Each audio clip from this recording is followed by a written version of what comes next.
नमस्कार, जागरण मंथन में आप सभी का स्वागत है। मैं हूं स्मृति रस्तोगी। आज जागरण मंथन का 50वां एपिसोड है। इसी के चलते जो आज हमारा सेट है, हमने इसको डिफरेंट बनाने की कोशिश की है और न केवल लुक एंड फील, बल्कि आज का जो हमारा टॉपिक है, इससे पहले जागरण मंथन पर कभी इस पर कोई चर्चा नहीं हुई है। इसके अलावा एक और खास और इम्पॉर्टेंट बात यह कि आज हमारे साथ मंथन में एक या दो गेस्ट नहीं हैं, बल्कि 5 एमिनेंट पर्सनालिटीज हैं जिन्होंने प्रधानमंत्री नरेंद्र मोदी पर विख्यात किताबें लिखी हैं। तो आप समझ ही गए होंगे कि जो आज के हमारा चर्चा का विषय है वो भी इन किताबों के इर्द गिर्द ही है। आइए आपका इंट्रोडक्शन कराते हैं हमारे गेस्ट से। सबसे पहले उदय माहुरकर जी, वेटरन जर्नलिस्ट हैं, former CIC central information commissioner. इनकी किताब है marching with a million and centre stage. Shashi Shekhar Vempati ji, former CEO Prasar Bharati, collective spirit, concrete action, Mann Ki Baat and its influence on India, इन्होंने ये किताब ऑथर की है। सुदेश वर्मा जी BJP के मीडिया रिलेशंस में हैं, जर्नलिस्ट हैं, लॉयर हैं। Narendra Modi the game changer and transforming India game changer in action, इन दोनों किताबों को इन्होंने ऑथर किया है। अशोक श्रीवास्तव जी हैं, सीनियर टेलीविजन जर्नलिस्ट हैं। Narendra Modi censored and Modi versus Khan market gang, इन्होंने ये दोनों किताबें लिखी हैं। शांतनु गुप्ता जी हैं, एक रिनाउंड ऑथर हैं, इन्होंने भी बड़ी इंटरेस्टिंग किताब लिखी है 101 reasons why I will vote for Modi. आप सभी का बहुत बहुत स्वागत है जागरण मंथन। शुरुआत करूंगी उदय जी आपसे। अहमदाबाद में, गुजरात में आपने 40 साल से ज्यादा समय बिताया है पत्रकारिता में। ये जो दोनों किताबें आपने लिखी हैं, क्यों आपने नरेंद्र मोदी को एज अ सब्जेक्ट चूज किया अपनी किताब लिखने के लिए, क्यों नहीं कोई और लीडर? देखिए, जो मेरी पहली किताब थी synthesis inside the Narendra Modi model of governance, which is the only book on his tenure as chief minister, वो किताब सामने से आई थी मेरे पास। रैंडम हाउस की एक पब्लिशर वो ढूंढती हुई आई, मुझे मिले ऐश्वर्य, आज सेकंड किताब के भी पब्लिशर वो हैं। और उन्होंने मुझे ऑफ़र किया कि आप मुझे ये ज्ञान है कि आप ही सब में पर्याप्त व्यक्ति हैं जो उनके गवर्नेंस, उनके राज्य शासन पे किताब लिखने के लिए। ये बात थी करीबन अगस्त 2013 की। तो क्योंकि मैं गुजरात से था, गुजरात में इंडिया टुडे का मैं कॉरेस्पॉन्डेंट था, वहाँ पे इंचार्ज था।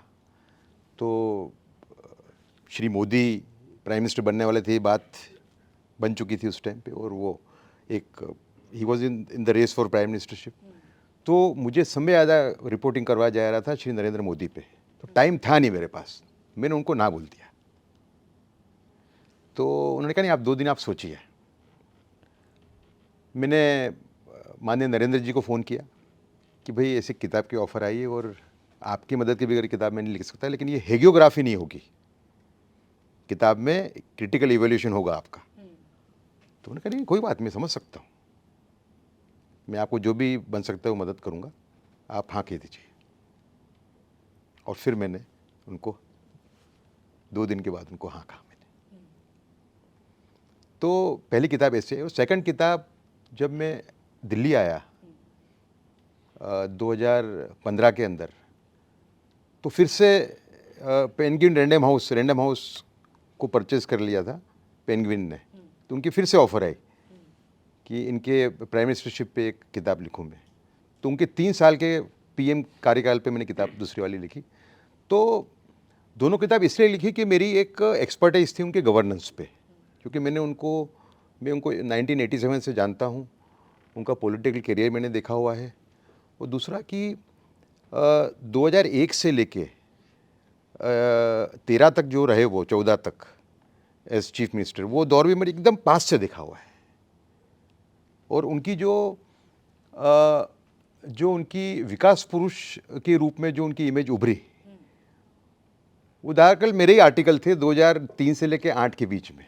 तो मेरी एक ग्रिप थी उनके गवर्नेंस के ऊपर। तो किताब मेरी दोनों है, बड़ी अच्छी किताब है, जानने लायक है उनके बारे में, लेकिन दे आर नॉट हेगियोग्राफीज।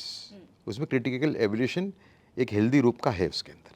मगर उदय जी, आपसे बहुत क्विकली ये बात पूछना चाहूँगी कि चलिए ये दोनों किताबों का ऑफ़र आपको सामने से आया, ये सब्जेक्ट का ऑफ़र आपको सामने से आया, लेकिन अगर आपको खुद भी किताब लिखनी होती तो क्या तब भी आप प्रधानमंत्री इसी मुद्दे पे लिखता मैं। शशि जी, आपने जो किताब लिखी है मन की बात, जब 100 एपिसोड्स मन की बात के पूरे हो गए थे, इस रेडियो प्रोग्राम के पूरे हो गए थे, तब आपने ये किताब लिखी। सबसे पहली बात इस किताब को लिखने का पीछे क्योंकि ये एक रेडियो प्रोग्राम है, एक इनिशिएटिव था प्रधानमंत्री नरेंद्र मोदी का, इस किताब को लिखने के पीछे पहली बात है थॉट क्या थी? फिर एक और बात इंटरेस्टिंग जो आपने कहा था कि आपने इसको बोला है combination of the power of radio and vision of Nations leader. क्यों आप इसको एक सक्सेस मानते हैं मन की बात को, और आपने क्यों इस तरीके से इसको डिस्क्राइब किया, a vision of Nations leader? बिल्कुल। पहली बात, कंग्रेचुलेशंस ऑन जागरण मंथन, you know making 50 episodes. I think very interesting panel आपने आज असेंबल किया है यहाँ पे। जो इस किताब का बैकग्राउंड था, क्योंकि मन की बात पे पहले भी किताबें छप चुकी हैं, पर इस वाले किताब का पर्पस ये था कि मन की बात का इम्पैक्ट क्या है देश में। क्योंकि अगर आप देखेंगे अक्रॉस दी जो 100 एपिसोड्स हैं मन की बात के, जो प्रधानमंत्री ने की थी उस समय पे, तो इसमें एक कॉमन थीम जो उभर कर आता है वो ये है कि बिहेवियरल चेंज मास स्केल पे डेमोक्रेसी में कैसे हो। क्योंकि दुनिया ने बिलियन स्केल पे सिर्फ चाइना का मॉडल देखा है। चाइना का मॉडल अथॉरिटेरियन है, डिक्टेटोरियल है। तो how can leader of a democracy at a scale of a billion, how can he persuade people कि आप स्वच्छ भारत हो, प्लास्टिक्स को अगर एलिमिनेट करना हो, तो इन सारे विषयों पे कैसे बिहेवियरल चेंज लेकर आए सोसाइटी में। तो इसको किताब का यही फोकस था कि हम इम्पैक्ट, हर जो मुद्दा है जो मोदी जी ने उठाया है मन की बात में, इसका ग्राउंड लेवल पर क्या इम्पैक्ट रहा है, ग्रास रूट्स पे क्या इम्पैक्ट रहा है, जो ग्रास रूट चेंज मेकर्स हैं जिनके बारे में मोदी जी ने बात की है, उनके काम पर क्या असर पड़ा, उसके बाद उनकी क्या जर्नी रही है। तो इन सारे चीज़ों को लेकर के पर्सपेक्टिव है इस किताब में। मगर एक और बात शशि जी जो मन में सभी के आती है कि एक दौर था जब रेडियो बहुत पावरफुल था। मैं 80s 70s की बात कर रही हूँ। क्यों नहीं इस तरह का जो कॉन्सेप्ट है, जो इनिशिएटिव है, जो प्रोग्राम है, उस वक्त क्यों नहीं सोचा गया जब मास रीच बहुत ज़्यादा थी? क्यों अभी सोचा गया? क्या इसको प्रधानमंत्री नरेंद्र मोदी का कौशल माने, या उनको पता था कि किस तरह से मोदी मैजिक काम करेगा, या मोदी मैजिक क्या जो उनका एक मोमेंटम बना हुआ है उसको हम या उनकी टीम किस तरीके से मैसेज से कनेक्ट करने में मदद कर सकती है, या उसको और जो मोदी मैजिक है उसको और इन्हांस कर सकती है? देखिए, जो मास मीडिया का इतिहास रहा है इंडिया में, कई सालों तक सिर्फ दूरदर्शन और ऑल इंडिया रेडियो थी, एक ही मोनोपोली चल रहा था। तो उस समय पे जब भी प्रधानमंत्री जो भी थे उस समय के, जब भी कुछ बोलते थे वो दूरदर्शन और ऑल इंडिया रेडियो पे आता था और सारा भारत देखता था। अब माहौल बदल गया है। अभी 900 टीवी चैनल्स है, 300 से ज़्यादा न्यूज़ चैनल्स हैं, इतने सारे प्राइवेट रेडियो है, डिजिटल प्लेटफॉर्म्स है, आपका जागरण, डिजिटल जागरण भी है, राइट। तो इस माहौल में how do you get a message across कि सारे देश के हर कोने में लोग इसको समझें और देखें। तो मन की बात वैसे it's a very innovative experiment, क्योंकि वो सिर्फ रेडियो प्रोग्राम नहीं है, ये दुनिया का, देश का सबसे पहला प्रोग्राम है जो विजुअली बनता है। तो जो प्रधानमंत्री बोलते हैं उसके हिसाब से विजुअल्स भी बनते हैं और इसको हर भाषा में इसको फिर डब किया जाता है। तो एक साथ सारा देश इसको देख भी सकता है और समझ भी सकता है। तो in that sense is a very different experiment. क्यों किया गया, पहले क्यों नहीं किया गया, ऐसा कुछ मैं नहीं मानता हूँ कि पहले इस तरह के अलग अलग वर्जन्स एक्सपेरिमेंट्स हुए हैं। पर जो मोदी जी का जो सोच था, which he talks about in one of the episodes, वो जब पोखरण ब्लास्ट हुए थे, वो कहीं हिमाचल में थे, कहीं चाय पी रहे थे, एंड जो ब्रेकिंग न्यूज़ था उन्होंने रेडियो पे सुना। तो तब उनको लगा कि जो रेडियो की रीच है वो सबसे ज़्यादा है। तो and that still holds today. आज भी कई सारे ऐसे देश के कोने में जगह हैं जहाँ प्राइवेट रेडियो नहीं है, सिर्फ ऑल इंडिया रेडियो पहुँचता है। तो radio is the broadest and widest medium. But आज का माहौल स्मार्टफोन का है, डिजिटल का भी है, so you have to adapt it visually, you have to make it available in multiple languages. तो ये सोच है उनका है। तो कहीं ना कहीं शशि जी, रेडियो को रिवाइव करने में मन की बात का एक बड़ा आप रोल मानते हैं? बिल्कुल, बिकॉज एक तरह से रेडियो का जो पॉपुलर कॉन्शियसनेस वो उन्होंने वापस इसको जगाया है। एंड एक उदाहरण देना चाहता हूँ, जो इंटरनेशनल योगा डे होता है, इसके तहत एक मीडिया अवार्ड्स भी होते हैं, एंड उसमें 3 कैटेगरीज होते हैं, प्रिंट, टीवी एंड रेडियो। और जो रेडियो में सबसे ज़्यादा इनोवेशन है, कंटेंट, इनोवेटिव कंटेंट, वो रेडियो में बना है। Be it all India radio के स्टेशंस हो या प्राइवेट भी हो, कुछ अलग अलग जागरण, हिंदुस्तान टाइम, सभी के जितने भी प्राइवेट रेडियो, बहुत सारा इनोवेटिव कंटेंट बन रहा है। तो इट अगेन रीइंफोर्सेस। अब आजकल आप देखेंगे podcasting has again become important, क्योंकि लिसनिंग जो है वो बहुत ही पावरफुल चीज़ है, क्योंकि लिसनिंग में आप मल्टीटास्क कर सकते हो, and that is the strength of radio. Sudesh ji, जैसे कि उदय जी ने भी बताया कि जब आप कोई किताब लिखते हैं किसी पर्सन के गवर्नेंस मॉडल पे या किसी पर्सन जिस तरीके से, क्योंकि आपने अपनी किताब में, दोनों किताबों में गेम चेंजर वर्ड का यूज़ किया है, ऐसे में बहुत ज़रूरी हो जाता है कि आप उस पर्सन को व्यक्तिगत रूप में, उसकी कार्यशैली, किस तरीके से काम करते हैं, किस तरीके की का विजन है, किस तरीके की सोच है।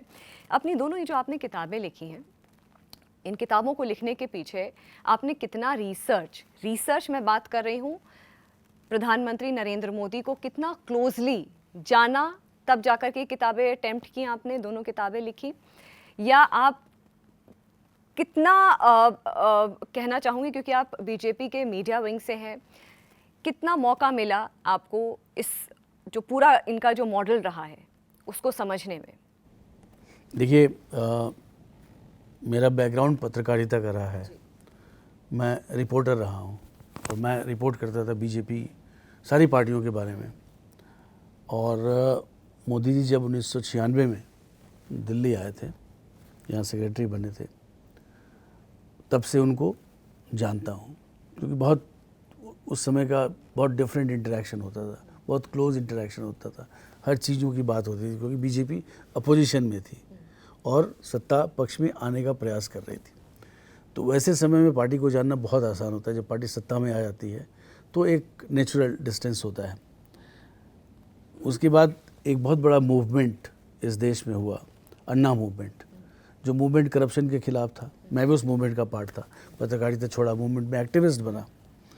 उसके बाद मैंने रियलाइज़ किया कि जो मिडिल क्लास सॉल्यूशन चाहता है, इस देश को सॉल्यूशन कौन दे, वो व्यक्ति कौन हो सकता है। अन्ना मूवमेंट के एक्टिविज़म के बाद मैं वापस पत्रकारिता में गया। एक चैनल है न्यूज़ एक्स, जहाँ मैं न्यूज़ एडिटर बना। उसके बाद मैं देखता था कि सॉल्यूशन अगर आप देखिए पूरे देश में, तो वो गुजरात से आ रहा था, जिसकी बात मावलकर साहब ने की। एक गवर्नेंस मॉडल डेवलप हो रहा था और बाकी लोग जो बोल रहे थे वो सिर्फ हवा में बात कर रहे थे, उनके पास कोई सॉल्यूशन नहीं था। जितने भी दिल्ली के सेमिनार में आप चले जाइए, आज भी प्रॉब्लम की बात तो सब करते हैं, भारत में ये प्रॉब्लम है, ये गरीबी है, लेकिन सॉल्यूशन क्या हो, उसमें सॉल्यूशन नहीं था। फिर उस जर्नलिज्म में वापस आने के बाद मैं उस एक्टिविटी का, जो इंटेंस एक्टिविटी होता है जर्नलिस्ट, आप देखते हैं कि यहाँ से न्यूज़ आ रहा है, यहाँ से न्यूज़ आ रहा है, आप किसको दे रहे हैं।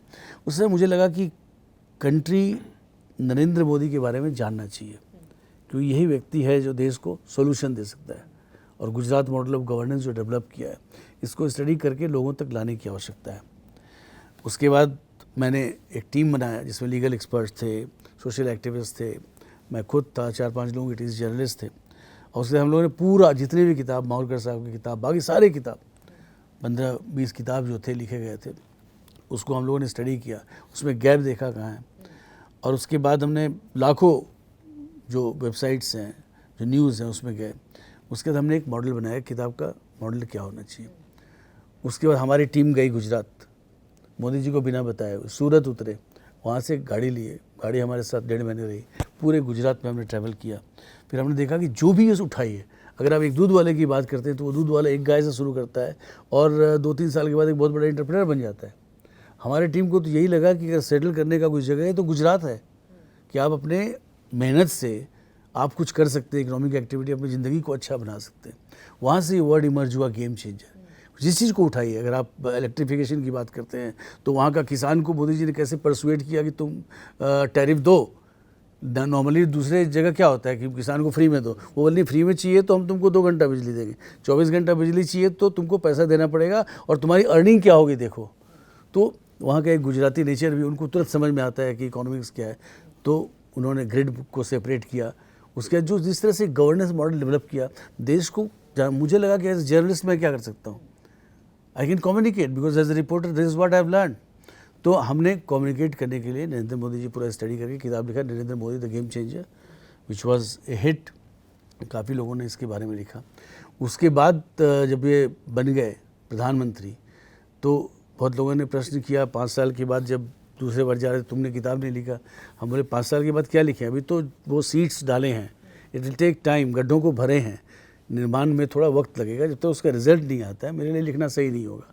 मेरे पास ऑप्शन था कि मैं रिवाइज़ करूं, लेकिन जब 10 साल होने को आए तो भी वही प्रश्न उठे कि आपने गेम चेंजर बोला था, इतनी सारी चीज़ें आ रही हैं तो उसका तो एक आपको लिखना चाहिए। मेरे पब्लिशर ने बोला ठीक है मैं करता हूँ, और उसके बाद ये किताब आई ट्रांसफॉर्मिंग इंडिया। क्योंकि देखिए जो भी मैं लिखूँगा, चाहे शांतनु जी भी जो लिखे हैं, वो आप नया क्या लिखेंगे। रोज़ हमारी पार्टी और मोदी जी खुद भी बोलते हैं, सारे लोग बोलते हैं कि हमने क्या क्या विकास के कार्य किए। तो इसको एक थ्योरेटिकल एस्पेक्ट में देख के कि कैसे ट्रांसफॉर्म हुआ पूरा कंट्री नरेंद्र मोदी जी के एफर्ट्स के कारण, वो छोटे छोटे डिसीजंस जिसका इम्पैक्ट नहीं पता लगता है लेकिन वो ओवरऑल स्कीम में फिट होता है, उसको हमने एनालाइज करने का प्रयास किया। तो हमने देखा कि गेम चेंजर इन एक्शन, जब वो एक्ट कर रहे हैं एज प्राइम मिनिस्टर, दूसरी किताब मेरी उसके बाद आई। लेकिन अक्सर सुदेश जी एक बात कही जाती है जो ऑपोजिशन भी टाइम एंड अगेन इस चीज़ को अंडरलाइन करता है कि ये किताबें ऐसी जो पीएम मोदी के गवर्नेंस पर, पीएम मोदी के मॉडल ऑफ गवर्नेंस पे, गुजरात पे, या उनका as a transformer, game changer of India, ये एक तरह से वन साइडेड बायस्ड स्टोरीज होती हैं। बायस क्यों, ये तो फैक्ट बेस्ड स्टोरी है ना। हमने कोई ओपिनियन ऐसा नहीं दिया जो फैक्ट्स पर नहीं बेस्ड है। अगर मोदी जी ने इंफ्रास्ट्रक्चर इन्वेस्टमेंट किया है तो वो तो दिखता है लोगों को एक ना। ही नैरेटिव सेट करने की कोशिश करती हैं तो ये दूसरी किताबें। नैरेटिव क्या है, दूसरी नैरेटिव तो ये है कि आप गरीब को गरीब रहने दो। अगर गरीब आज एम्पावर हुआ है, और जैसे देखिए एक बहुत अच्छी बात यह है कि 80 करोड़ लोगों को हम लोग बने, नरेंद्र मोदी जी की सरकार जो है वो फ्री में राशन कमिट कर चुकी है अगले 5 साल तक भी। अब ये बताइए आप कि इससे क्या होगा, इससे इकोनॉमिक एम्पावरमेंट ही तो उनका हो रहा है। जो व्यक्ति अपने बच्चे को लेबर के लिए भेजता था कि जाओ, क्योंकि वो अफोर्ड नहीं कर सकता था, आज उसके पास खाना है, उसके पास आयुष्मान भारत के तहत एक मेडिकल इंश्योरेंस है और जन औषधि केंद्र है जहाँ से वो सस्ती दवा ले सकता है, उसको एक घर मिला हुआ है। तो इसके बाद ही तो अपनी इकोनॉमिक एक्टिविटी बढ़ोतरी के लिए सोचेगा, नहीं तो डिप्रेस होकर घर में बैठ जाएगा कि भगवान कुछ नहीं होने वाला हमारा। तो मोदी जी ने उसको सब कुछ दिया है, अब उसे इंटीग्रेट होना है नेशनल इकोनॉमी में और इकोनॉमिक स्ट्रक्चर, इंफ्रास्ट्रक्चर का पार्ट बनना है, तभी ना वो करेगा, तभी बच्चों को स्कूल भेजेगा। स्कूल फ्री है तो ये सब तभी हो पाएगा जब बेसिक चीज़ उसको मिल जाए। और ये मोदी जी ने किया, ये पहली सरकार ने क्यों नहीं किया। राजीव गांधी जी ने बोला था ना कि 85 पैसा जो है वो करप्शन में चला जाता है, तो 85 पैसा की जगह 100 पैसा अगर हम भेज दे रहे हैं किसी के अकाउंट में, करप्शन नहीं हो रहा है, तो उसका तो एम्पावरमेंट हो रहा है ना। इस चीज़ को एड्रेस करने के लिए किसने रोका था पिछले सरकारों को, क्यों नहीं उन्होंने किया। उन्होंने डिजिटल इंडिया शुरू किया था, चलिए हम UID बनाया, आधार बनाया, आधार को यूज़ कहाँ करना है ये पता ही नहीं था। जो जैम की हम बात करते हैं कि जनधन योजना, आधार और मोबाइल टेक्नोलॉजी पहले भी सोच सकते थे ना, लेकिन ये नहीं पता था यूज़ कैसे करना है। मोदी जी ने उसको बहुत अच्छी तरह से यूज़ किया, ट्रांसपेरेंट सिस्टम डेवलप किया, अकाउंटेबल गवर्नेंस बनाया। तो जो व्यक्ति कर रहा है उसका क्रेडिट तो आपको देना पड़ेगा, इसमें आप कहाँ से क्रिटिसाइज़ करेंगे बताइए। अशोक जी, आपने अपनी किताब लिखी है और बड़ा इंटरेस्टिंग, ये जो सेकंड किताब की, मैं दूसरी किताब की बात कर रही हूँ, Modi versus Khan market gang. पहली बात है कि ये खान मार्केट गैंग आप अपनी किताब में किसे कह रहे हैं, क्यों आपने, पहली बात है टॉपिक क्यों चूज़ किया कि मैं इस किताब का नाम ये रखूँगा। और इसलिए पूछ रही हूँ क्योंकि पीएम मोदी ने भी अपने ट्वीट में भी इसका खान मार्केट गैंग का जिक्र किया है। तो अगर हम डिकोड करना चाहें इस खान मार्केट गैंग को। देखिए स्मृति जी, पहली बात तो ये कि खान मार्केट गैंग जो है वो 2019 में प्रधानमंत्री नरेंद्र मोदी ने अपने इंटरव्यू के दौरान एक शब्दावली का प्रयोग किया। इसके पहले अगर आप देखेंगे प्रधानमंत्री नरेंद्र मोदी कहते थे न्यूज़ ट्रेडर्स शब्द का इस्तेमाल करते थे, लुटियंस मीडिया का इस्तेमाल करते थे। दरअसल तो 2019 में उन्होंने खान मार्केट गैंग, ये खान मार्केट गैंग क्या है, दरअसल ये खान मार्केट गैंग को आप डिकोड करेंगे तो ये शब्द आया, अरुण जेटली जी कुछ सांसदों का एक गुट था, जो रईस सांसद, जो जिनको विरासत में सत्ता मिली, जो ज़मीन से जुड़े उस तरह से नहीं होते तो संसद में कैंटीन होती थी, लोग कैंटीन में खाना खाने जाते थे लंच टाइम में, जो सांसद लोग होते थे। लेकिन ये जो इलीट क्लास के सांसद थे, ये लंच के लिए संसद की कैंटीन में नहीं जाते थे, क्योंकि उनको थोड़ा सा लगता था कि ये डाउनग्रेड है, तो वो खान मार्केट के महंगे रेस्टोरेंट में जाते थे। तो मजाक में उनको खान मार्केट गैंग कहना शुरू किया था। लेकिन नरेंद्र मोदी जी ने इसको पॉलिटिकल सेंस में देखा कि एक ऐसा वर्ग जो नहीं चाहता कि एक चाय वाला, एक गरीब व्यक्ति, एक गुजरात से आए व्यक्ति जो है दिल्ली में आके अपनी जगह बनाए। तो वो नरेंद्र मोदी को क्रिटिसाइज़ करना, हमेशा अनावश्यक रूप से क्रिटिसाइज़ करना, तो उन्होंने उसको लेकर कहा। उसी समय राहुल गांधी जी ने कहा था कि नरेंद्र मोदी की ताकत उनकी छवि है और मैं उनकी छवि खराब कर दूंगा। यही बात जो है जॉर्ज सोरस कह रहा था कि नरेंद्र मोदी की छवि खराब करने की ज़रूरत है। तो प्रधानमंत्री ने उस कंटेक्स्ट में कहा था कि मेरी छवि जो है वो लुटियंस, ये खान मार्केट गैंग ने नहीं बनाई, वो 45 साल की तपस्या से बनी है, वो ख़राब नहीं कर सकती। तो ये वहाँ से जो है शब्द आया। और मेरी किताब के बाद बड़ा मुझे अच्छा भी लगा, ये किताब की सफलता भी मैं कह सकता हूँ। मेरी किताब के बाद ये शब्द जो है लगातार चुनाव में उठा, प्रधानमंत्री जी ने अपनी सभाओं में उठाया, इंटरव्यू में उठाया, विदेश मंत्री जी ने कहा, और विदेश मंत्री जी ने जो कहा उसको ही मैंने अपनी किताब में कहा है। मैं ये मानता हूँ कि आज खान मार्केट गैंग दिल्ली का खान मार्केट गैंग नहीं है। ये खान मार्केट गैंग दिल्ली से लेकर, नई दिल्ली से लेकर न्यूयॉर्क तक है। अगर न्यूयॉर्क में Washington post, New York times Bharat के खिलाफ एक फेक नैरेटिव खड़ा कर रहा है, तो मैं मानता हूँ वो भी खान मार्केट गैंग का हिस्सा है। ये खान मार्केट गैंग वो है जो दरअसल भारत को मजबूत देश के रूप में नहीं देख सकता। ये खान मार्केट गैंग वो है जो भारत के प्रधानमंत्री और भारत के खिलाफ लगातार फेक नैरेटिव बनाता है। तो ये सवाल हुआ। दूसरी चीज़ जो मैंने इसको लिखा क्यों, देखिए मैं एक पत्रकार हूँ, 30 साल 3 दशक से मैं पत्रकारिता कर रहा हूँ। हमने बहुत बार हर तरह की चीज़ें देखी हैं, लेकिन पिछले कुछ सालों से, 10 सालों से हम लगातार 2 शब्द बार बार सुनते हैं, डेमोक्रेसी, ठीक है, अघोषित आपातकाल। ये सारे हम शब्द पिछले कुछ सालों से बहुत सुनने लगे। डेमोक्रेसी क्या इस देश में नहीं है क्या? अभी दुनिया का सबसे बड़ी डेमोक्रेसी में दुनिया का सबसे बड़ा चुनाव हुआ, इतने लोगों ने वोट डाला, और राहुल गांधी जी विदेश में जाके कहते हैं भारत में डेमोक्रेसी नहीं है, यूरोप और अमेरिका को भारत में आके दखल देना चाहिए। तो ये क्या है? ये फेक नैरेटिव है। तो ये फेक नैरेटिव जो है, ये फेक नैरेटिव है कि भारत में अघोषित आपातकाल है। मैंने आपातकाल देखा है 1975 में जब आपातकाल लगा था, मेरे पिताजी का नाम मीसा का वारंट था।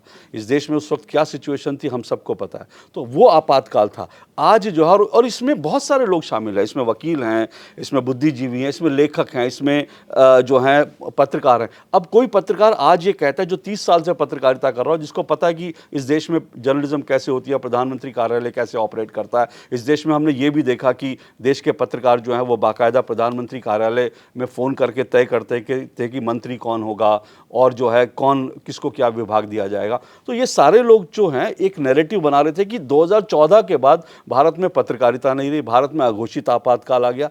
तो एज ए जर्नलिस्ट हमको क्या लगता है? हमको लगता है अरे झूठ क्यों बोल रहे हैं, बार बार झूठ बोल रहे हैं। तो किसी को तो इस झूठ के खिलाफ जो है खड़ा होना चाहिए, किसी को तो इनके झूठ को एक्सपोज करना चाहिए। अब सीए को लेकर इतना बड़ा झूठ बोला गया, कैसे लोगों को बेवकूफ़ बनाया गया। कहा गया कि अगर सीए लागू हो गया तो भारत में मुस्लिम नहीं रह पाएंगे, भारत हिंदू राष्ट्र हो जाएगा। भारत में एक व्यक्ति ने जो है बाकायदा अल जजीरा में ये लिखा था कि अगर सीए लागू हो गया तो भारत के मुसलमान टोपी नहीं पहन पाएंगे, औरतें बुर्का नहीं पहन पाएंगी। ममता बनर्जी ने कहा था कि सीए कुछ भी हो जाए मैं बंगाल में लागू नहीं होने दूंगी। ये सब झूठ बोल रहे थे। आज सीए लागू हुआ, भारत हिंदू राष्ट्र नहीं हुआ, भारत में किसी मुस्लिम को डिटेंशन सेंटर में नहीं भेजा गया, और अब तो जो है पश्चिम बंगाल के लोगों को भी सीए के तहत नागरिकता दे दी गई है। तो आप जो है, एक जर्नलिस्ट का काम है सच को सामने लाना। तो मैंने यही कोशिश की है। 700 किसान मारे गए, दुनिया का सबसे बड़ा झूठ है। मनमोहन सिंह ने भी इस झूठ को आगे बढ़ाया पिछले दिनों। उन्होंने कहा जी 700 किसान मारे गए। मैंने एक एक किसान का इसमें जो है आंदोलनकारियों के लिस्ट से उठाया कि 700 किसान मारे गए। ये कितना बड़ा फेक न्यूज़ है, कितनी बड़ी फेक थ्योरी है। तो मुझे लगता है कि इनको चैलेंज करने की ज़रूरत थी, देश के सामने सच लाने की ज़रूरत थी, और इसीलिए मैंने लिखा Modi versus Khan market gang. आपको इस किताब का रिव्यू तो एक तरह से प्रधानमंत्री ने जिस तरह से सोशल मीडिया में पोस्ट किया है वो तो मिल गया, लेकिन आपको दूसरी तरफ से इस किताब को लेकर क्या रिव्यू मिला है? दूसरी तरफ से लोग कहते हैं मैं भक्त हूँ, लोग कहते हैं कि मुझे पैसा, मुझे लोग ये भी कहते हैं, इंटरेस्टिंग बात, लोग कहते हैं इसको पैसा मिला है बीजेपी से किताब लिखने के लिए। तो मैं हमेशा ये कहता हूँ कि भाई मैं अपने अकाउंट्स बुक जो हैं सार्वजनिक रूप से, मेरे पास संपत्ति क्या है, मेरे पास कितना पैसा है, मेरे पास कितने फ्लैट है, क्या गाड़ी है, मैं सार्वजनिक रूप से जो है उसका खुलासा करने को तैयार हूँ। लेकिन मेरी एक शर्त होती है, मैं बार बार कहता हूँ, स्मृति जी आप भी जर्नलिज्म में, इस देश में पत्रकारिता में एक ऐसी ब्रीड रही है जिन्होंने पत्रकारिता के नाम पर दलाली की है, बहुत पैसा, मैं इस शब्द का इस्तेमाल कर रहा हूँ, माफ़ी चाहता हूँ, लेकिन उन्होंने बहुत पैसा कमाया क्योंकि वो पत्रकारिता कम करते थे, दूसरे काम ज़्यादा करते थे। तो सवाल ये है, मैं तो कई बार कहता हूँ जब इस तरह की बात उठती है, लोग कहते हैं हम भक्त हैं, हमें जो है बीजेपी पैसा देती है, नरेंद्र मोदी हमें पैसा देते हैं। मैं कहता हूँ कि देश के तमाम पत्रकारों को सार्वजनिक रूप से अपनी संपत्ति की घोषणा करनी चाहिए। अशोक श्रीवास्तव अकेला नहीं, सभी करेंगे अपनी संपत्ति की घोषणा। प्रेस इन्फॉर्मेशन ब्यूरो PIB हमको एक कार्ड देता है जिसके तहत हमारी मान्यता होती है। मेरा मानना है कि हर साल जो INB मिनिस्ट्री जब हमारी मान्यता जब रिन्यू होनी हो तो हमसे हमारी संपत्ति का ब्यौरा मांगे कि हमारी आय ये है, हमारा व्यय ये है, हमारे इतनी संपत्ति है, और किसी भी देश के नागरिक को RTI लगाकर उस पत्रकार की संपत्ति हासिल करने का अधिकार होना चाहिए। हम दूसरों पे उंगली उठाते हैं तो हम दूसरों से ट्रांसपेरेंसी की डिमांड करते हैं, हम क्यों नहीं ट्रांसपेरेंट होना चाहते? हम भी ट्रांसपेरेंट हो जाए, पता चल जाएगा किसको किसने कितना पैसा दिया। तो इस तरह से लोग आरोप लगाते हैं, लेकिन आरोप ही लगाते हैं। आरोपों से डर गए तो फिर मुझे लगता है कि ये लड़ाई अधूरी रह जाएगी। आरोपों से डरना नहीं चाहिए। शांतनु जी, आपने ये जो किताब लिखी है, ग्राफिकली एक नॉवल क्रिएट किया है। इससे पहले भी आपने उत्तर प्रदेश के मुख्यमंत्री योगी आदित्यनाथ पे भी जो किताब लिखी थी वो भी ग्राफिकली उस किताब को जनरेट किया था। सबसे पहली बात है कि एक तो ये नया वे ऑफ स्टोरी टेलिंग है, अपने आप में एक बड़ा इंटरेस्टिंग है, लेकिन इस तरह से जो आपकी किताब का जो नाम है वो भी बहुत जुदा है, 101 reasons why I will vote for Modi. लेकिन इस किताब के ज़रिए ग्राफिकली सिंप्लीफाई करके आपका जो टारगेट रीडर्स हैं वो कौन है? देखिए, मैं यहाँ जितने लेखक बैठे हैं उसमें शशि जी की किताब को छोड़ के बाकी सबके विमोचन में भी जा चुका हूँ। मैंने महोकर जी का विमोचन अटेंड करा, मैंने गेम चेंजर का करा, मुझे याद है जेटली जी थे उस कार्यक्रम में। मैंने अभी आपका हाल ही में जो किताब है उसका विमोचन करा। मुझे किताबों के विमोचन में जाने बड़ा आनंद आता है, क्योंकि इतनी मोटी किताब आप 2 घंटे में पढ़ लेते हैं वहाँ बैठे बैठे, जब लेखक खुद रहता है। तो जब मैंने ये किताबें देखी कि नरेंद्र मोदी पे क्या क्या किताबें लिखी गई हैं, और उसके पहले भी मैं सोचता था कि इस चुनाव में 97 करोड़ वोट रजिस्टर्ड है 2024 के, और जिसने वोट डाला उसने डाला, उसमें 2 करोड़ वोटर नया वोटर है जो 18-19 साल का है। ये 10 साल पहले जब नरेंद्र मोदी 2014 में प्रधानमंत्री मिले तो ये 4थी क्लास में रहा होगा, मतलब ये 8 या 9 साल का रहा होगा। तो शायद वो शशि जी की, उदय जी की और किताब ना पढ़ पाए, ना देख पाए, ना समझ पाए।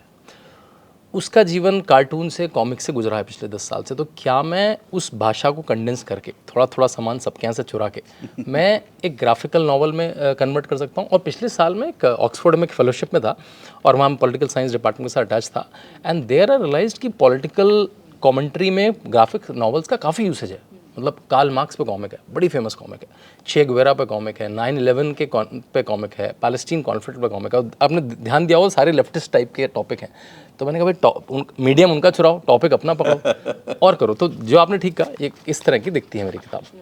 तो आपको देखेगा कि चाचा चौधरी पढ़ रहे हैं क्या? हम चाचा चौधरी नहीं पढ़ रहे हैं, आप पढ़ रहे हैं नरेंद्र मोदी को। क्योंकि भारत का जो ट्रांसफॉर्मेशन हुआ है वो बहुत बड़ा है। जैसे सर ने भी मन की बात करी, मैं जब मन की बात का डेटा देखा, मैंने रिवाइव करा कि 10 सेकंड का जो ऐड होता था शायद उसकी कॉस्ट 1,500-2,000 रुपये होती थी। अब वो 1,00,000, 1,50,000, 2 लाख पहुंची अलग अलग एपिसोड में। Can you imagine? मतलब इससे बड़ी ब्रांड, अगर ब्रांड वैल्यू आप नरेंद्र मोदी की चेक करें, जो कोई ब्रांड इकोनॉमिस्ट करे चेक, तो वो कितनी बड़ी ब्रांड है। मतलब फिर स्टार्टअप इंडिया, मुझे ऑन रिकॉर्ड यूनिकॉर्न फाउंडर्स ने बताया है कि जब वो विदेश में जाते हैं तो वीसी से बात करना और वीसी से पैसे उठाना कितना आसान होगा, क्योंकि वो कहता है वो नरेंद्र मोदी का भारत है। तो एक ने मजाक में भी कहा, मैं नाम नहीं लूँगा, कि भाई हर बड़े एंटरप्रेन्योर को आधा 1% यूनिकॉर्न का नरेंद्र मोदी को देना चाहिए, क्योंकि वो तो फ्री ब्रांड एम्बेसडर है। तो ये जो हुआ है पिछले 10 साल में, जो हम लोगों ने सब में गाँव में जाके देखा, जैसा अभी ये चुनाव हुआ, मैंने कम से कम मैं कई गाँव में गया और मेरा एक काम होता था, मैं नल खोल के ज़रूर देखता। जो हर घर का नल ना बड़ा अनयूजिंग सा नल होता है, वो बाहर ऐसे एक टोटी सी लगी होती है, बड़े किसी फैंसी बात आपको लगा इससे इस नल से कैसे वोट पड़ जाएगा। जब वो नल वो महिला खोलती थी ना वहाँ पे, उसे लगता था जादू जैसा है। आपको लगा इतना क्यों, इसमें इतना क्या है, ये नाटक है। वो लगता है वो नल में जब पानी आता है, मुझे लगता है मेरे सिर से किसी ने 20 लीटर का पानी उठा लिया। वो हम लोग नहीं समझ पाएंगे। मैं भी एक छोटे मिडिल क्लास घर में पैदा हुआ, लेकिन मेरे घर में गैस और नल तो आती थी। जब वो गैस जलाती थी तब वो लगता था वो जादू, ठक उसे लगता था ये क्या है, क्योंकि उसका तो एक काम था 2 घंटे पूरा इसकी व्यवस्था करना, 2-3 घंटे पानी की व्यवस्था करना, फिर लाइट नहीं आती थी। हमारे उत्तर प्रदेश में 10 घंटे लाइट आ जाए तो बहुत अच्छी बात होती है। अब 22.5 घंटे एवरेज लाइट आती है, टाउन्स में 22 घंटे, गाँव तहसील में टाउन्स में 24 घंटे, गाँव तहसील में 22 घंटे लाइट आती है। तो ये जो परिवर्तन हुआ इसे कहानियों के माध्यम से निकला। और हर केस, जैसे 101 केस है, हर केस के बाद मैंने कविता भी लिखी है जो ह्यूमन स्टोरी को दिखाती है कि पहले क्या था मेरा जीवन और अब क्या था जीवन।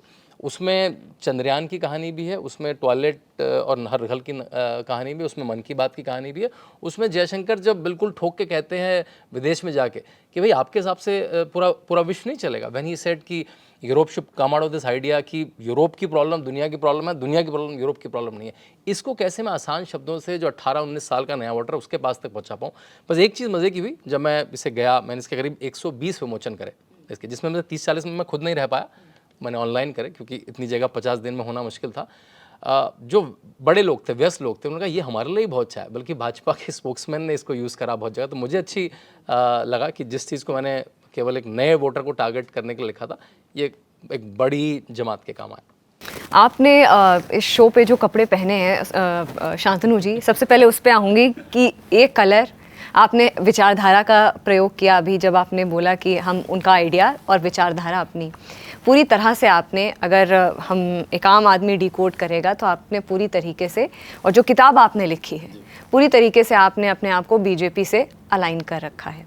तो कहीं ना कहीं आपको लगता है कि आप एक जो बीजेपी के आप as a unofficial spokesperson or unofficial propagator of the idea, इस तरीके से अगर आपको कलर किया जाता है। देखिए ये बॉक्सिंग जो है ये हुई है पिछले 10 साल में कि अगर आप ऑरेंज कलर, भगवा कलर, नारंगी कलर पहनेंगे तो आप भगवा संघी कहलाएंगे, और ये भी बड़ी एक नैरो बॉक्सिंग है। और मेरा एक जिसमें जो मेरी किताब है इसमें 101 थीम्स है और 10 चैप्टर्स में बटे हैं। तो एक जो इसकी थीम है वो है कल्चरल रेनेसांस ऑफ भारत, वो बहुत बड़ा इंपॉर्टेंट टॉपिक है। और इसीलिए बॉक्सिंग भी हो रही है कि भाई आपने अगर भगवा पहन लिया तो आप बीजेपी के हो गए, एक तरह की विचारधारा के हो गए। देखिए पहले कोई भी प्रधानमंत्री जब विदेश जाता था उसका स्टैंडर्ड गिफ्ट हुआ करता था ताजमहल। भारत के टूरिज्म के कोई ब्रोशर देख लीजिए उसमें ताजमहल ही बना होता था। भारत का टूरिज्म, उत्तर प्रदेश का टूरिज्म ताजमहल से शुरू होता था, ताजमहल से खत्म होता था। कोई प्रधानमंत्री आता था उसकी कोई बाहर से राजनयिक आता था, या तो हैदराबाद हाउस में या किसी बड़े 5 स्टार होटल में मीटिंग हुआ करती थी। अब क्या होता है, किसी को तो साबरमती ले जाते हैं, किसी को वो गंगा घाट पर ले जाके बनारस में आरती कराते हैं, किसी को साउथ के मंदिर में ले जाते हैं, खुद मुंड पहन के रहते हैं।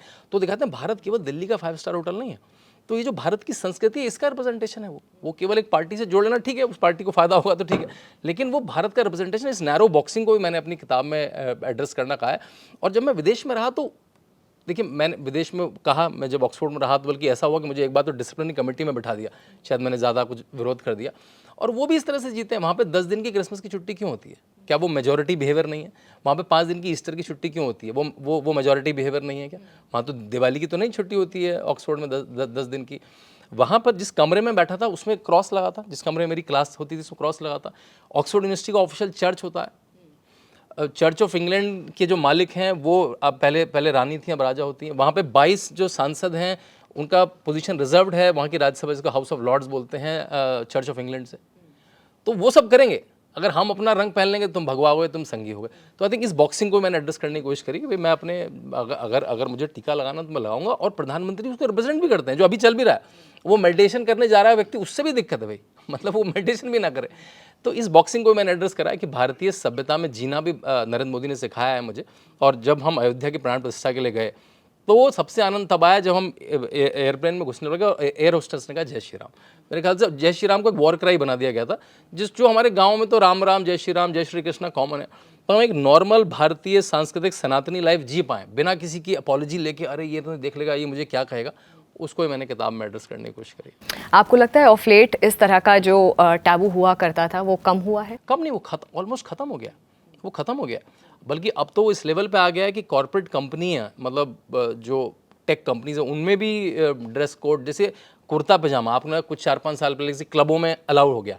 पहले कहते नहीं आप पैंट सूट टाई ऐसे जूते पहन के आएंगे, अब वो कुर्ता पजामा अलाउ हो गया। अब तो कॉर्पोरेट कंपनी में अलाउ हो गया। अभी कहाँ हम गर्मी वाले इतने गर्म देश में हम विदेशों में कपड़े लेके बैठे। तो जो कपड़े हमारे कपड़े कॉस्ट्यूम बन चुके थे, जो केवल शादी ब्याह त्योहारों में पहने जाने थे, अब वो सड़क में पहने जाने। और इस तरह की ब्रांड्स बढ़ रही हैं, वो पैसे भी खूब कमा रही हैं। खादी का जो सीपी वाला स्टोर है उसकी करोड़ों में सेल है इस समय। उदय जी, आपने क्रिटिकल इवैल्यूएशन की बात करी कि मैंने अपनी किताब में क्रिटिकली इवैल्यूएट भी किया है नरेंद्र मोदी, प्रधानमंत्री नरेंद्र मोदी के गवर्नेंस को। क्या क्रिटिकल इवैल्यूएशन, मैं आपकी जो किताब आई थी, अगर मैं गलत नहीं हूँ 2017 में आई थी किताब, मार्चिंग विद द बिलियंस।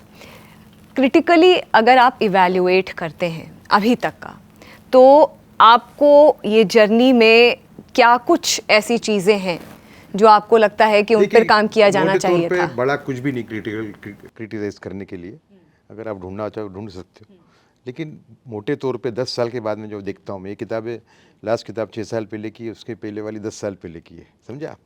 तो मोटे तौर पे एक बड़ा क्रिटिकल इवैल्यूएशन करने के लिए कुछ भी नहीं है। देखिए, हर एक सेक्टर के अंदर प्रगति है, मतलब कोई भी सेक्टर आप उठा लो, आप एविएशन उठा लो, अगर आप एयरपोर्ट पे जाते हो तो आप दंग रह जाओगे कि इतनी छोटी छोटी जगह पे दिल्ली से फ्लाइट जा रही है। आप फॉरेन पॉलिसी की बात करो, आप डिफेंस की बात करो, मेक इन इंडिया की बात करो, डिफेंस के अंदर आज करीब 60-70% प्रोडक्शन भारत में हो रहा है डिफेंस इक्विपमेंट का, जबकि पहले जो था वो डिफेंस इक्विपमेंट ये था कि इसमें कैसे पैसे बनाए जाए, इस टाइप का एक हमेशा एक एलोकेशन रहा और काफ़ी हद तक सही रहा, समझा? लेकिन आपको एक जो मेन चीज़ आपको जो देखनी है मेरी किताबों के द्वारा, तो वो एक प्राइड और गर्व जिसको अपन बोलते हैं हिंदी में, उसके इर्द गिर्द इनका राज्य शासन है मोदी जी का। मतलब ये ऐसा मानते हैं कि भारत के हर एक नागरिक के अंदर, भले वो रेडी वाला हो, चाय वाला हो, उसके अंदर कोई ना कोई शक्ति पड़ी हुई है, ठीक है? उसके अंदर दो टाइप की उसमें गर्व की भावना है, एक तो देश के लिए जो हर एक व्यक्ति में होती है, और दूसरी खुद के लिए है। जैसे रेडी वाला है, पकौड़ा बेच रहा है, वो बोलेगा कि बड़े बाजू वाले जो पकौड़े की रेडी वाला है उससे ज़्यादा लोग मेरे आते हैं, वो बड़े बड़े लोग मेरे आते हैं। ये एक पर्सनल गर्व की बात है। ये दोनों गर्व की भावनाओं को कैसे आदमी में से बाहर निकालना और उसको देश की विकास यात्रा के साथ जोड़ देना, ये इनका मेन जो पूरा जो मॉडल है गवर्नेंस का, उसका मेन जो फोकस है वो ये है। जैसे गुजरात के अंदर इन्होंने एक प्रथा शुरू की थी जो राष्ट्रीय लेवल पे करना थोड़ा डिफ़िकल्ट है। ये हर एक रिपब्लिक डे और हर एक इंडिपेंडेंस डे नए हेडक्वार्टर में करते थे, डिस्ट्रिक्ट हेडक्वार्टर में। मतलब ये आए जब तब हमेशा गांधीनगर में होता था, उसके पहले अहमदाबाद कैपिटल था गांधीनगर के पहले, ठीक है? तो इन्होंने स्टार्ट किया कि हर साल रिपब्लिक डे और इंडिपेंडेंस डे ये नए डिस्ट्रिक्ट हेडक्वार्टर में होगा। उसका नतीजा क्या होता था, उसका परिणाम क्या होता था? उस जगह पे वहाँ पे तैयारियाँ होती थी, बिल्कुल जैसे कि पालनपुर में एक बार हुआ, बनासकांठा का जो हेडक्वार्टर है, तो मैं गया वहाँ पे, बिल्कुल पूरा चकाचक हो गया था, नागरिक से लेके अधिकारी सब उसमें लगे हुए हैं कि हमारे यहाँ इस बार इंडिपेंडेंस डे सेलिब्रेशन होने वाला है, समझे ना आप? तो अच्छा, वहाँ पे वो जो ईडीएम यूज़ करते हैं प्रधानमंत्री, वो बड़ी यूनिक ईडीएम है, वो आदमी को, एक नागरिक को रिस्पॉन्सिबल बनाती है। वो मैसेज ये देती है कि अगर कचरा आपके बगल में आपके घर के बाहर है तो भी आप इसको साफ करो। आप समझे कि नहीं? तो देखिए, क्रिटिसाइज़ करने के लिए कितना भी कर सकते हैं अपन। और जो मेरी पहली किताब थी उसके अंदर तो हर एक चैप्टर के बाद में एक मैंने वो रखा था एक पेज का कि भाई ये जो टॉपिक है इसमें क्या क्या कमियां रही, समझे ना? तो लेकिन मोटे तौर पे आप देखा जाए तो देखिए, 60 साल तक देश में मैं कुशासन नहीं कहूँगा, लेकिन भारत अपनी पूरी एबिलिटी को एक्सप्लॉइट नहीं कर पाया। जो भारत का पोटेंशियल था उसको हम एक्सप्लॉइट नहीं कर पाए। देखिए, गांधी जी की हत्या जो है वो देश के लिए बहुत ही उसका परिणाम बड़ा ख़राब हुआ, क्योंकि गांधी जी की हत्या का लाभ उठा के लोगों ने प्रो मुस्लिम और एंटी हिंदू पॉलिसीज़ देश पे ठोक मारी। आप समझे? उसके वजह से उसकी पूरी असर गवर्नेंस पे पड़ी। तो मेरे ख्याल से 2000 वाजपेयी सरकार के टाइम पे भी काम काफ़ी अच्छा हुआ था, लेकिन 2014 के अंदर पहली बार ऐसा मौका आया कि जहाँ राष्ट्रवादी सोच के लोग, जो लोग कल्चरल रिनाइंस चाहते थे, जैसे ही बता रहे हैं शंतनु जी, वैसे लोग पावर में आए, है ना? और वो पावर में आए और उन्होंने जो नीतियाँ 1947 से, मैं हमेशा कहता हूँ कि ये राष्ट्रीय पूर्ण जागरण का काल है। ये काल शुरू होना चाहिए था आज़ादी के बाद तुरंत, क्योंकि हमारे जो महान संत हो गए, वो विवेकानंद हो, श्री अरबिंदो हो, मेरे गुरु स्वामी प्राणवानंद जी, वो भी एक बंगाली संत थे और भारत सेवा आश्रम संघ के प्रस्थापक थे। तो ये लोग ने पहले ही ग्राउंड बना रखा था पूर्ण जागरण का, नेशनल रीक अवेकनिंग का, लेकिन गांधी जी की हत्या ने उसके अंदर एक बाधा डाल दी और 60 साल तक नीतियाँ चलती रही जो नहीं चलनी चाहिए थी, और बाद में ये लोग आए। रहा सवाल 10 साल का जो इनका कार्यकाल रहा मोदी सरकार का, उसमें मैं मानता हूँ कि 2 क्षेत्र में काम ज़्यादा हो सकता था। एक तो है एजुकेशन, एजुकेशन के अंदर ज़्यादा काम हो सकता था। हिस्ट्री में जो चेंजेस आने चाहिए थे वो अभी आ रहे हैं, अब NEP आई है तो आ रहे हैं, लेकिन वो पहले आ सकते थे। किस तरह के चेंजेस की आप बात करें उदय जी? देखिए, पुराना सिलेबस काफ़ी टाइम तक जारी चालू रखा ना। UPA का जो सिलेबस था वो काफ़ी टाइम तक जारी रहा। जैसे कि 7वीं की मेरे ख्याल से किताब है इतिहास की, उसमें महाराणा प्रताप का नाम ही नहीं है, छत्रपति शिवाजी का नाम एक ही जगह पे है और पूरी किताब मुगल सल्तनत पे है। तो इसको अब चेंज हो गया है ये, लेकिन टाइम लगा उसको। और दूसरा मेरे ख्याल से कल्चरल फील्ड के अंदर भी थोड़ा ज़्यादा काम हो सकता था। मैंने इस पर ज़्यादा गौर नहीं किया, तो ये 2 चीज़ें आप कह सकते हैं। वैसे कल्चरल में भी काफ़ी काम हुआ, जैसे कि जो कॉरिडोर बने अलग अलग, हमारे जो केंद्र हैं आस्था के, जो मंदिर हैं बड़े बड़े, उनका जो जीर्णोद्धार हुआ, ये बड़े बड़े काम हुए, ऐसा नहीं है, लेकिन इसमें भी और ज़्यादा काम हो सकता था। शशि जी, दूरदर्शन और आकाशवाणी को हमेशा से एक माउथपीस कहा गया है गवर्नमेंट का। आप क्योंकि you have work there as a CEO of Prasar Bharati आपने, और यहाँ तक कि जो अब संसद टीवी है, पहले राज्यसभा टीवी हुआ करता था, उसको भी आपने हेड किया है। तो मैं ये सवाल अशोक जी आपसे भी पूछूंगी, क्योंकि आप भी दूरदर्शन के एक वरिष्ठ पत्रकार हैं, तो आपसे भी ये चीज़ नाता रखेगा। क्यों इसको माउथपीस कहा जाता है? गोदी मीडिया का कॉन्सेप्ट अब क्यों आया है? अगर यही चीज़ थी गोदी मीडिया की बात की, तो दूरदर्शन और आकाशवाणी को तब क्यों नहीं गोदी मीडिया बोला गया था? देखिए, एक तो ये एक मिसकंसेप्शन है कि Doordarshan and all India radio are mouth pieces, क्योंकि जो आप देखेंगे जब प्रसार भारती बना था, Prasar Bharati act was pass by parliament, और उसमें देखेंगे सेक्शन 12 है शायद, जिसमें जो प्रसार भारती की क्या फंक्शंस होनी चाहिए वो डिफाइंड है। तो जो पब्लिक ब्रॉडकास्टर है, इसका जो दायित्व है वो राजनीति और ये जो आर्ग्यूमेंटेशन जो होता है उसके मच ऊपर है, because it has a social purpose. Chhattisgarh के जंगलों में, झारखंड या नॉर्थ ईस्ट के जो ट्राइबल डायलेक्ट्स है, उनमें कोई प्राइवेट मीडिया जाके वहाँ पे is not going to provide any information. वो काम तो सिर्फ पब्लिक ब्रॉडकास्टर करता है। कोविड के समय पे जब सारे स्कूल बंद थी, बच्चों को अगर सीखना था तो द ओनली रिजॉर्ट वाज आपके घर पे कंप्यूटर हो, हाई स्पीड इंटरनेट हो। कई सारे बच्चे ऐसे थे जिनके घर में ब्रॉडबैंड एक्सेस नहीं था, तो दूरदर्शन के चैनल्स पे क्लासेस चलते थे, through which a lot of students were able to save their academic year. और ये हो पाया क्योंकि जो पब्लिक ब्रॉडकास्टर है वो फ्री डिश चलाता है। फ्री डिश आज भारत में कई 5 करोड़ से ज़्यादा घरों तक पहुंचता है, और इसके माध्यम से कई सारे बच्चे पूरे देश में were able to get education during during कोविड-19।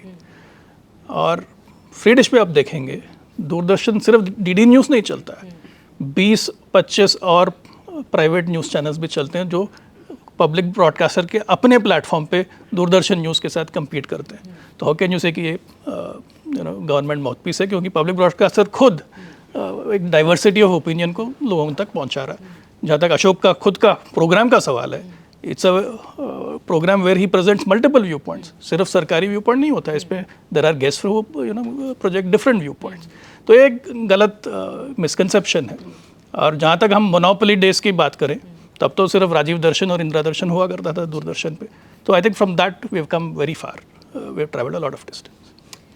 अशोक जी, आपसे भी मैं इसी का रिएक्शन लूँगी कि गोदी मीडिया का ये कॉन्सेप्ट एज अ जर्नलिस्ट कितना हम जैसे पत्रकारों का या इन जनरल पत्रकारों को कितना नुकसान पहुंचा रहा है। हमारी जो आइडेंटिटी है या हमारे काम करने का जो कार्यशैली है, चीज़ें समझने और प्रस्तुत करने का जो तरीका है, और क्योंकि हमेशा कहा गया है कि चौथा स्तंभ है डेमोक्रेसी का, तो ऐसे में खुद को सही रखना क्योंकि हम यंग बच्चों से भी इंटरेक्ट करते हैं, उनका भी है कि गोदी मीडिया कहा जाता है आपको, या इनको फलाने को गोदी मीडिया का कॉन्सेप्ट कहाँ से आया। बहुत ज़रूरी हो गया है कि इस नैरेटिव को हम तथ्यों से इसका आंसर करें, इसका जवाब दें।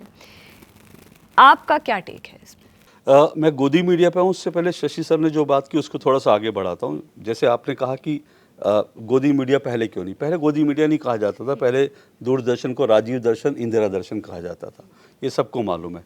लेकिन मैं ये कह रहा हूँ क्योंकि मुझे करीब 23 साल आज दूरदर्शन में काम करते हो गए, डीडी न्यूज़ में। मैं आपको ये बात अपने अनुभव के आधार पर दावे के साथ, फैक्ट्स के साथ, और मैं इस कहूँगा किसी को भी, कोई भी मेरे फैक्ट्स को चेक कर सकता है, मुझे जो है चैलेंज कर सकता है। 2014, 2015, 16 से पहले दूरदर्शन पर, डीडी न्यूज़ पर, जो सर ने कहा, जो डिफरेंट व्यूज़ हैं उनके लिए कोई जगह नहीं होती थी। कभी विपक्ष को बुलाने की कोई परंपरा नहीं थी, सिर्फ ड्यूरिंग इलेक्शन डेज बुलाया जाता था। वो इसलिए क्योंकि ड्यूरिंग इलेक्शन जो है हमारी मॉनिटरिंग चुनाव आयोग करता था। 2016 में जब दिल्ली यूनिवर्सिटी में नारे लगे, भारत तेरे टुकड़े होंगे इंशाल्लाह इंशाल्लाह, उस वक्त जो है, उस वक्त के तत्कालीन मिनिस्टर थे, अरुण जेटली जी थे।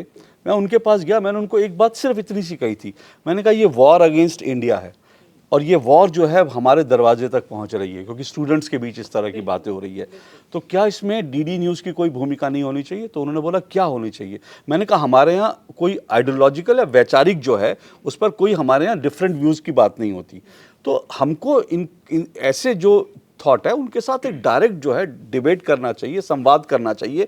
अगर वो कह रहे हैं भारत तेरे टुकड़े होंगे इंशाल्लाह, तो क्यों कह रहे हैं, उसके पीछे क्या सोच है, क्या वो सोच सही है? वो अपनी थॉट रखें और उसको काउंटर करने वाले अपनी थॉट रखें, तो कम से कम देश की जनता जान पाएगी। जब दोनों विचारधारा आपके सामने होंगी तब आप तय कर पाएंगे कि बेहतर कौन है। अगर एक ही विचारधारा आपके सामने होगी तो आप तय नहीं कर पाएंगे। उस वक्त जो है डीडी न्यूज़ ने दो टूक नाम से मेरा प्रोग्राम शुरू किया, हमने खुली आज़ादी दी। बैठे हैं शशि सर, डिफरेंट लोगों को बुलाते थे, हर तरह के लोगों को बुलाते थे, कहते थे खुल के अपनी बात रखो। आप सोचिए कि दूरदर्शन पे, और ये भी यहाँ मैं ये भी कहूँ, ये भी एक जो है फेक नैरेटिव है कि नरेंद्र मोदी तानाशाह हैं। अगर नरेंद्र मोदी तानाशाह होते तो दूरदर्शन पर बैठकर कांग्रेस का प्रवक्ता नरेंद्र मोदी को तानाशाह, फेंकू कह सकता था क्या?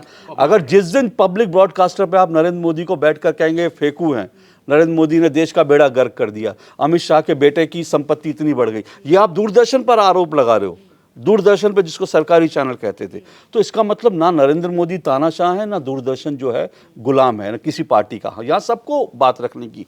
लेकिन आप सोचिए कि जिस इस प्रोग्राम को शुरू करने वाले, और मैं इस बात का श्रेय लेने में मुझे कोई हर्ज नहीं है कि ये प्रक्रिया हमने शुरू की, आज तो इस तरह के 3 प्रोग्राम डीडी न्यूज़ पर आते हैं।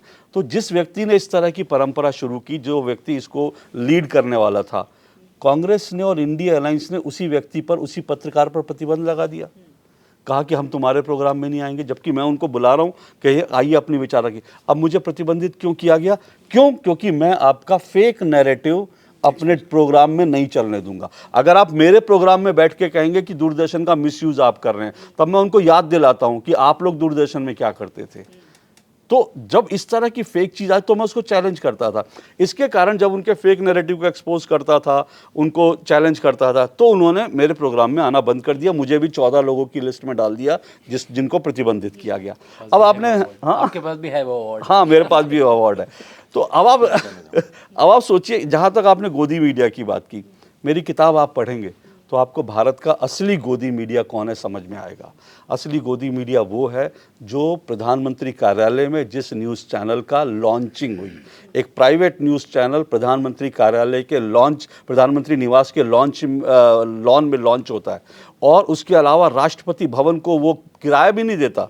किराया देना तो दूर की बात है, मतलब जैसे आप किसी हॉल को हायर करते हैं, वैसे आप राष्ट्रपति भवन में जाके अपना प्राइवेट प्रोग्राम कर लेते हैं, और आप लोग जो हैं बैठ करके प्रधानमंत्री कार्यालय में बैठ करके चीज़ें डिसाइड करते हैं। तो असली सरकार की गोदी में जो चैनल पैदा हुआ, जो पला बढ़ा, वो गोदी मीडिया। दूसरी बात, इस देश में आज बहुत सारे लोग हैं जो अपने आप को बड़ा क्रांतिकारी पत्रकार कहते हैं।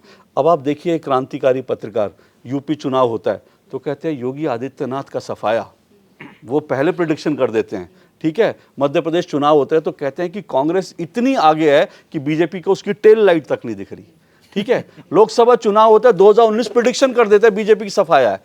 फिर एक और बहुत बड़े क्रांतिकारी हैं जिनका बड़ा रोल रहा इस शब्द को ईजाद करने में। आप उनके यूट्यूब चैनल के स्क्रीन उठाकर देखिए, उनका एक वो आता है, मैं खड़गे हूँ, अगला उनका वीडियो, मैं कन्हैया कुमार हूँ, अगला उनका वीडियो, मैं राहुल गांधी हूँ। तो भाई असली गोदी मीडिया आप हो, क्योंकि आप जो है जिस तरह से सत्ता में एक पार्टी के लिए लगातार प्रचार कर रहे हो, असली गोदी मीडिया आप हो। हम तो किसी हम नहीं कह रहे, मैंने नहीं अपनी किताब में लिखा नरेंद्र मोदी जिंदाबाद, नरेंद्र मोदी 400 सीट लेंगे, नरेंद्र मोदी जो है उन्होंने सब कुछ। मैं तो कह रहा हूं कि नरेंद्र मोदी ये कर रहे हैं और आप जो है फेक न्यूज़ फैला रहे हैं। और आप जब ये कहते हैं नरेंद्र मोदी तानाशाह, तो मैं आपको बताऊंगा कि तानाशाही कैसी होती है, तानाशाही के उदाहरण क्या है। तो मैं आपको फैक्ट्स के साथ बात करूंगा। तो मुझे लगता है फैक्ट्स के साथ बात करेंगे तो असली गोदी मीडिया कौन सा है वो आपको पता चलेगा। उदय जी, आप कुछ बोलना मैं एक और बात इसमें ऐड करना चाहूँगा, जहाँ तक प्रधानमंत्री जी का सोच का सवाल है।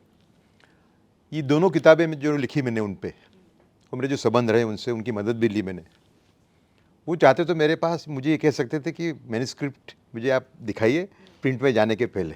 दोनों बार उन्होंने कभी मुझे ऐसी रिक्वेस्ट नहीं आई उनकी तरफ से। बिल्कुल, मतलब मैं मानता हूँ कि वो कहते तो मैं दुविधा में आ जाता, लेकिन उन्होंने एक भी बार मुझे कहा, समझा, एक बार। दूसरा, मैंने उनकी और नेहरू की कंपैरिजन की है दूसरी वाली किताब में। कई चीज़ों में नेहरू जी को तो अपन क्रिटिसाइज करते हैं, जहाँ तक डिफेंस का सवाल है, जहाँ तक उनकी कुछ पॉलिसी का सवाल है, प्रो मुस्लिम पॉलिसीज़ का सवाल है। लेकिन एक जगह मैंने कहा है कि नेहरू जी को एक जगह मार्क्स मिलने चाहिए कि Nehru ji was an institution builder. जो भी IIM है अभी संस्था है जो नेहरू जी ने बनाई है, ठीक है। मैंने कहा ये किताब ये लिखा था मैंने आज से 6 साल पहले, जब दूसरी किताब मैंने लिखी मार्चिंग विद ए बिलियन, जब प्रधानमंत्री जी को 3 साल हुए थे। उसमें ये लिखा मैंने कि ये judgement whether Shri Narendra Modi is a institution builder और नॉट, ये जजमेंट उन पे पास करना भी ठीक नहीं हुआ, क्योंकि अभी उनको 3 ही साल हुए हैं। आप समझे? तो इस टाइप की क्रिटिसिज्म वो करते हैं। मैं और इनकी बात पे और पहली किताब में तो कहा था उन्होंने कि मैं बिल्कुल मानने को तैयार हूँ। मेरा प्रॉब्लम है एक चैनल है, बड़ा उनको उसके सामने ये था कि भी ये चैनल बहुत गलत करता है। ये वाक्य जानता हूँ मैं। उस चैनल ने उनको मैसेज भेजा कि मेरे यहाँ 10 एंकर है जो वो प्रो हैं, प्रो नरेंद्र मोदी, और एक एंकर है वो विरुद्ध में। तो हम तो बैलेंसिंग आपके फेवर में ही है। मुझे कहा नहीं, ऐसा नहीं चाहिए मेरे को। उन्होंने कहा कि मुझे जो सच है वही चाहिए। अगर मैंने गलती की है तो आप मुझे क्रिटिसाइज करो, और जो अच्छा काम किया है उसको आप उसकी सराहना करो। मैंने कहा ये कोई बैलेंसिंग एक्ट नहीं है कि 10 आपके प्रो एंकर है और एक हमने विरुद्ध वाला रख दिया है, 2 विरुद्ध वाले रख दिए। बोले ये बैलेंसिंग नहीं होता। असंजय, तो ये आपको उनकी सोच बताता है। जो उदय जी ने जो बात कही, मैं उसमें एक बहुत इंपॉर्टेंट फैक्टर जोड़ता हूँ। मेरी पहली किताब थी नरेंद्र मोदी सेंसर्ड, जो 2014 में उनके प्रधानमंत्री बनने से पहले मैंने जो उनका इंटरव्यू लिया था, उस इंटरव्यू के पीछे की कहानी थी। क्योंकि उस इंटरव्यू को उस वक्त की सो कॉल्ड डेमोक्रेटिक सरकार ने रोकने की कोशिश की थी और बाद में उसको बुरी तरह से सेंसर कर दिया था। जब मैंने ये किताब पूरी लिख ली तो मुझे लोगों ने कहा, क्योंकि इस किताब में बहुत इंटरनल चीज़ें थी, कुछ ऐसी चीज़ें थी जो बैक हैंड पे चल रही थी कांग्रेस में, बीजेपी में, और प्रधानमंत्री नरेंद्र मोदी के ऑफिस से मेरे साथ जो संवाद हो रहा था, वो सारी चीज़ें थी। मुझे किसी ने डरा दिया और कहा कि आपकी किताब जो है वो नरेंद्र मोदी जी के ऊपर है और उनसे जो आपके पर्सनल जो बातचीत चल रही थी उस पर है, और अब वो प्रधानमंत्री हैं और आप लिख रहे हैं अगर वो बुरा मान गए किसी चीज़ पे। तो जब इतना डरा दिया तो मुझे लगा ये बात तो हो सकती है, भाई वो देश के प्रधानमंत्री हैं। तो मैंने फिर अपनी किताब को पब्लिश करने से पहले उनके ऑफिस में एक मेल भेजा, और मेल भेजा, लिखा कि मैं अपनी ये किताब मैंने ऐसे ऐसे लिखी है, मैं एक बार प्रधानमंत्री जी को दिखाना चाहता हूँ। मैंने मेल भेज दिया। मेरे पास थोड़े दिन बाद वहाँ से एक उनके PMO से किसी का फ़ोन आया। उन्होंने पूछा, प्रधानमंत्री जी ने कहा आप क्यों दिखाना चाहते हैं? मैंने कहा क्योंकि इसमें बहुत सारी चीज़ें ऐसी हैं जो हम 2 लोगों के बीच हुई थी, अब ये पब्लिक में आना ठीक है कि नहीं ठीक है पता नहीं। तो मालूम वहाँ से मुझे क्या जवाब दिया मिला? उन्होंने कहा, प्रधानमंत्री जी ने कहा है अगर ये किताब पब्लिश होने से पहले वो देख लेंगे तो क्या ये वही नहीं होगा जो आपके इंटरव्यू के साथ हुआ, यानी सेंसर करना। तो उन्होंने कहा, प्रधानमंत्री जी ने कहा ये किताब आपकी है, आपकी अभिव्यक्ति है, आपको ढेर सारी शुभकामनाएं, आप जैसे चाहते हैं छापे। अब इस ऐसे व्यक्ति को आप तानाशाह कहें, इससे बड़ा फेक नैरेटिव क्या हो सकता है? दूसरा एक बात मैं ऐड करना चाहूँगा, उनका जो गवर्नेंस की, अपन उनके गवर्नेंस डिस्कस कर रहे हैं। एक बार मुझे ये कहा था उन्होंने, कि करीबन प्राइम मिनिस्टर बनने के 2 साल बाद, कि उदय बाबू मैं जब पहला कदम मेरा लेता हूँ मुझे अगले 10 कदम मालूम होते हैं। इसका मैं डायरेक्ट कंपैरिजन करूँगा छत्रपति शिवाजी महाराज की सोच के साथ। जब अफजल खान नाम का एक बड़ा धिप्पाड़ और बड़ा खतरनाक एक सेनापति था बीजापुर सल्तनत का, वो शिवाजी को परास्त करने के लिए आया और वो दगाबाजी से उनको मार डालता, लेकिन शिवाजी चौकन्ने थे, शिवाजी ने उसको मार दिया। तो उनके सेनापतियों ने पूछा शिवाजी के, क्या आपने ऐसे धिप्पाड़ आदमी को द्वंद्व युद्ध में कैसे मार दिया? उन्होंने कहा कि देखिए नियोजन। तो बोले बहादुरी नहीं, बोले नियोजन। यश पाना है आपको, अगर सफलता पाना है तो नियोजन, planning, advance planning is most important. तो एडवांस प्लानिंग जो है वो श्री नरेंद्र मोदी का सब में बड़ा हथियार है, सब में बड़ा उनकी जो मैं कहूँगा क्वालिटी है जो उनको सक्सेस दिलवाती है। एक और ख़ास बात, क्योंकि जो मैं डिस्कशन अभी कर रही थी, शशि सर से भी बात हुई, तो जब मैं राज्यसभा टीवी में थी तो शशि सर हमारे सीईओ हुआ करते थे, तो उस वक्त भी जितने भी पैनल डिस्कशंस होते थे, मतलब ये बात मैं कैमरे पे भी कह रही हूँ, जितने भी पैनल डिस्कशंस होते थे, सर का एक ही उसमें एक व्यू पॉइंट होता था कि अनबायस्ड होना चाहिए वो डिस्कशन। आप किन किन को बुला रहे हैं उन पर ध्यान दीजिए, एक ही तरफ का पक्ष सामने नहीं आना चाहिए। तो जो बात हमारा डिस्कशन, हमारी बात चल रही थी, उसी को आगे बढ़ाते हुए मैंने ये बात कही, सुदेश जी आपने एक बहुत अच्छा चैप्टर लिखा है अपनी दूसरी किताब में, जिसका नाम है, उस चैप्टर का नाम है Ashtalakshmi assimilating the north east, जिसकी आपने बात कही है, जिसमें आपने डॉनियर की बात की है, एजुकेशनल इंस्टीट्यूट जितने खोले हैं, STPI, इंफ्रास्ट्रक्चर आपने बात की है, और तमाम ऐसे पॉइंटर्स आपने बताए हैं जो वाकई में एक पूरे कहूँगी कि एक कॉम्प्रिहेंसिव जिस्ट है नॉर्थ ईस्ट की योजनाओं के बारे में। लेकिन तब भी मणिपुर का जो केस हुआ उसको लेकर के मोदी सरकार को घेरा गया। ऐसे कौन से स्टेप्स या ऐसे कौन से एरियाज़ हैं जिन पर काम करना इस वक्त मोदी सरकार का बहुत ज़रूरी है, ताकि नॉर्थ ईस्ट अपने आप को और ज़्यादा एसिमिलेटेड या और ज़्यादा अपने आप को करीब समझे नई दिल्ली से? देखिए, पहला फोकस नॉर्थ ईस्ट पर अगर किसी सरकार ने दिया था तो वाजपेयी सरकार ने दिया था, 2001 में बना था। काफ़ी विकास हुए और उस विकास को काफ़ी गति दी गई जब मोदी जी की सरकार आई। और डोनर मिनिस्ट्री जो है ये क्या करती थी, सारे मंत्रालय के लोग जाएंगे और उनके मंत्रालय के जो कंट्रीब्यूशन नॉर्थ ईस्ट में क्या हो सकते हैं, क्योंकि नॉर्थ ईस्ट का बेसिक प्रॉब्लम क्या था कि विकास पेपर्स में होते थे, एक्चुअल में रियलाइज़ नहीं होते थे। बहुत से कारण हैं इसके, लोकल कारण है, इंसर्जेंसी भी कहीं कहीं कारण था। तो इस पर पूरा फोकस दिया गया। नॉर्थ ईस्ट के किसी भी व्यक्ति से आप बात करिए तो आज वो विकास को देख रहा है, और इसी कारण से मोदी जी और बीजेपी और इंडिया सरकार जो है पूरी पहुंच पाई है। लोग सिर्फ राजनीति को ही देते हैं क्रेडिट, लेकिन बात कार्य है जिससे पॉलिटिक्स आगे बढ़ रहा है, पॉलिटिक्स से कार्य नहीं आगे बढ़ रहा है।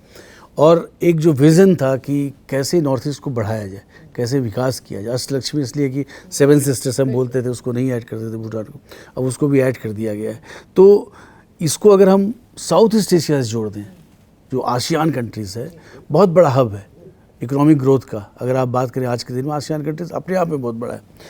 सार्क फेलियर हुआ है, पाकिस्तान के कारण सार्क फेलियर हो गया है, तो सार्क आप करते रहेंगे, पाकिस्तान करते रहेंगे तो इकोनॉमिक विकास नहीं हो सकता। एक रीजनल ग्रुपिंग आसियान है, उसको हम रोडवे से पहुंच सकते हैं नॉर्थ ईस्ट से। इसको रियलाइज़ करना, वहाँ विकास करना और नॉर्थ ईस्ट को एक नई दिशा देना, ये मोदी सरकार ने बहुत तेज़ी के साथ किया है। और ये सोच को ट्रांसलेट करना, जैसे बाकी लोगों ने भी बताया, गवर्नेंस को, ये मोदी जी का शुरू से फोकस रहा है। और हर मंत्रालय, जैसे एक CEO का कार्य होता है, वो खुद तो करेगा नहीं ना, उसके पास विज़न है, कहाँ जाना है पता है, सबसे पूछना क्या हुआ क्या नहीं हुआ, सबका इंटेंस मॉनिटरिंग करना अंदर तक जाकर, तो उनके पास सारा इन्फॉर्मेशन है। तो हर मंत्री जो उसको पता है कि जब मीटिंग होगी मोदी जी के साथ तो ये प्रश्न आएगा, तो विकास कितने हुए हैं ग्रोथ में। तो नॉर्थ ईस्ट में इसी कारण से देखिए कि बहुत अच्छा बीजेपी कर पा रही है। जहाँ हम सोचते नहीं थे, पहले था कि सिर्फ कांग्रेस थी, आज बीजेपी ही बीजेपी है वहाँ पर। तो इसका रीज़न ये है कि जो विकास के कार्य वहाँ तक पहुँचे हैं। इसमें एक जो नॉर्थ ईस्ट और जो पूरी ईस्टर्न सेक्टर में डेवलपमेंट हो रहा है, उसका विजन का मैं साक्षी हूँ, क्योंकि इतने साल से उनको मैं कवर कर रहा हूँ। वो हमेशा ये कहते थे कि मेरे माँ के अगर 2 हाथ हैं तो बायां हाथ मजबूत है और दायां हाथ अगर वीक है तो ये ठीक नहीं है। इसके लिए पूर्वांचल, पूरा ईस्टर्न भारत को मैं विकास लाऊंगा और उसको बिल्कुल वेस्टर्न लेवल के साथ उसको मैच करूंगा, ऐसा ये कई सालों से बोल रहे हैं। शांतनु जी, आपसे सवाल पूछूंगी कि जब मैंने सोचा था आपके साथ एक इंटरव्यू मैंने मंथन पे पहले किया था, जब हमने आपकी तीनों किताबें जो सीएम योगी आदित्यनाथ पे हैं उन पर डिस्कशन किया था, तो मैंने किसी से आपका फ़ोन नंबर मांगा था। मैंने कहा शांतनु गुप्ता जी का इंटरव्यू लेना चाह रही हूँ, तो उनका फ़ोन नंबर मुझे भेज दो। तो वो नंबर आया था प्रो बीजेपी शांतनु गुप्ता, तो और वो अभी तक मेरे फ़ोन पे ऐसे सेव है। तो एज एन ऑथर शांतनु जी, क्योंकि हम यहाँ पे सब जर्नलिस्ट, आप ऑथर हैं, केवल ऑथर हैं, तो मैं ये समझना चाहूँगी एज अ ऑथर इस तरीके से स्टीरियोटाइप हो जाना या ब्रांड हो जाना, क्योंकि वो मेरा सवाल अलग था जो मैंने आपसे पूछा था कि आइडियोलॉजी का मैंने अलाइनमेंट पूछा था, लेकिन एज एन ऑथर इस तरीके से स्टीरियोटाइप हो जाना ये सही है या गलत है? क्योंकि न जाने कितने लोग होंगे जो आपकी किताबों से प्रेरणा, क्योंकि ये new style of story telling है अपने आप में, और शायद ये एक लेखक की जो फ्रेटर्निटी है उसमें गेम चेंजर का ये किताबें काम कर रही हैं। जी हाँ, किसी ने लिखा भी शायद ये भारत का पहला सीरियस पॉलिटिकल कॉमिक है। देखिए, जैसा पहले भी है ना, बॉक्स करने की हमें सबको एक आइडेंटिटी देने की एक फितरत होती है कि भाई ये किस तरफ है, या राइट है या लेफ़्ट है। हम जब चैनल में भी जाते हैं तो अमूमन 5 लोग होते हैं, उसमें 3 पार्टी के लोग होते हैं और 2 एनालिस्ट होते हैं, और वो हमें बता भी देते हैं कि Shantanu Gupta is analyst leaning towards right, XXX analyst leaning towards left, और कांग्रेस और जो भी पार्टी विचार में होती है। तो मेरे ख्याल से ये श्रोता के ऊपर, लेखक के ऊपर है कि वो दोनों तरफ से पढ़े और अपना व्यू खुद बनाए। ये जो लोग कहते हैं कि मैं न्यूट्रल हूँ, मेरे ख्याल से वो थोड़ी सी अतिशयोक्ति है। वो जो न्यूट्रल भी है वो भी जब चुनाव में अगर वो वोट करता है तो किसी एक तरफ वोट दे के आता है, और अगर वो वोट दे के आता है तो उसकी लीनेज, उसकी कंक्लूजन, अधिकतर हर ऑथर की कंक्लूजन, मैं बहुत सारे लिटरेचर फेस्टिवल में जाता हूँ, कंक्लूजन्स मतलब PhD थीसिस की तरह नहीं होती कि पहले आप कूदते हैं फिर कंक्लूजन निकालते हैं। कंक्लूजन मोटी मोटी उसकी बनी होती है, उस कंक्लूजन पे अराइव करने के लिए वो अपना एक प्रोसेस लिखता है, उसके दौरान शायद वो थोड़ा बहुत चेंज हो जाए। तो हाँ, मैं अपनी बात लिखता हूँ, उसके पीछे तर्क देता हूँ, डेटा देता हूँ, और उस डेटा को अपोज करे तो वो कर भी सकता है। लोग ट्वीट में अपोज करते हैं, हम उसको काउंटर करते हैं। तो मेरे ख्याल से किसी मत का सपोर्ट करना डेटा के साथ, अगर कोई आपको बॉक्स करता है तो मेरे ख्याल से वो आपको रिस्क लेना पड़ेगा। मगर जो न्यूट्रल विचारधारा की आप बात कर रहे हैं, तो इस न्यूट्रल विचारधारा से आप कितना इत्तेफाक रखते हैं इन अ वे कि जब डिसीजन मेकिंग आती है देश के लिए, तो ये जो न्यूट्रल विचारधारा है ये प्रोग्रेसिव कितनी है, नहीं है, और क्या वाकई में, जैसा आपने बोला कि न्यूट्रल कोई नहीं होता, क्या वाकई में ये जो न्यूट्रल रह करके किसी तरीके का चेंज सिस्टम में लाया जा सकता है? जैसे मैंने कहा, ये न्यूट्रल है, एक तरह का आवरण है अपनी बात को छुपाने का, कवर अप देने का। न्यूट्रल कोई नहीं है, वो किसी को मत देता है, किसी के साथ बैठता है, किसी कोटरी का पार्ट है। तो वो मेरे ख्याल से नोटा एक तरह का, अगर जो वोट में लगाते हैं, जो शायद बहुत छोटा प्रतिशत है, वो एक बार को अपने आप को सही रूप से न्यूट्रल कह सकता है, बाकी कोई न्यूट्रल नहीं। और आपको किसी खेमे में रहना पड़ेगा। जैसे अभी कहा कि भारत पहले खेमों में नहीं रहता। अगर मैं फॉरेन पॉलिसी की बात करूँ कि हम नॉन अलाइन हैं, और उससे भारत को बहुत नुकसान हुआ। उससे भारत कई छोटे ग्रुप्स में है। अगर सार्क फेल होता है तो फिर एशियन में चला जाता है, I2U2 बना लेता है, बिम्स्टेक बना लेता है, ब्रिक बना लेता है। उससे भारत के फायदे होते हैं। भारत ने छोटे छोटे ग्रुप बना लिए, जहाँ पे उसको लगता है टेक्नोलॉजी के लगता है तो एक ग्रुप बना लेता है 4 कंट्री का।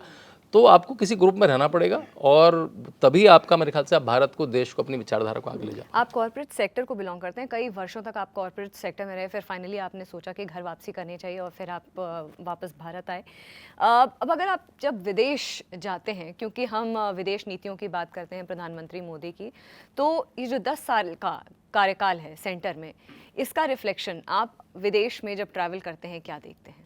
देखिए, बहुत ही अलग है। और जो NRIs आज से 10-15 साल पहले जिस तरह से भारत को रिलेट करते थे, सब लोग कहते हैं जिनके पास इंडियन पासपोर्ट है, इंडियन पासपोर्ट नहीं है, उनके पास किस तरह का OCI कार्ड है, कि भारत की और भारतीय होने की ताकत बिल्कुल अलग हो चुकी है।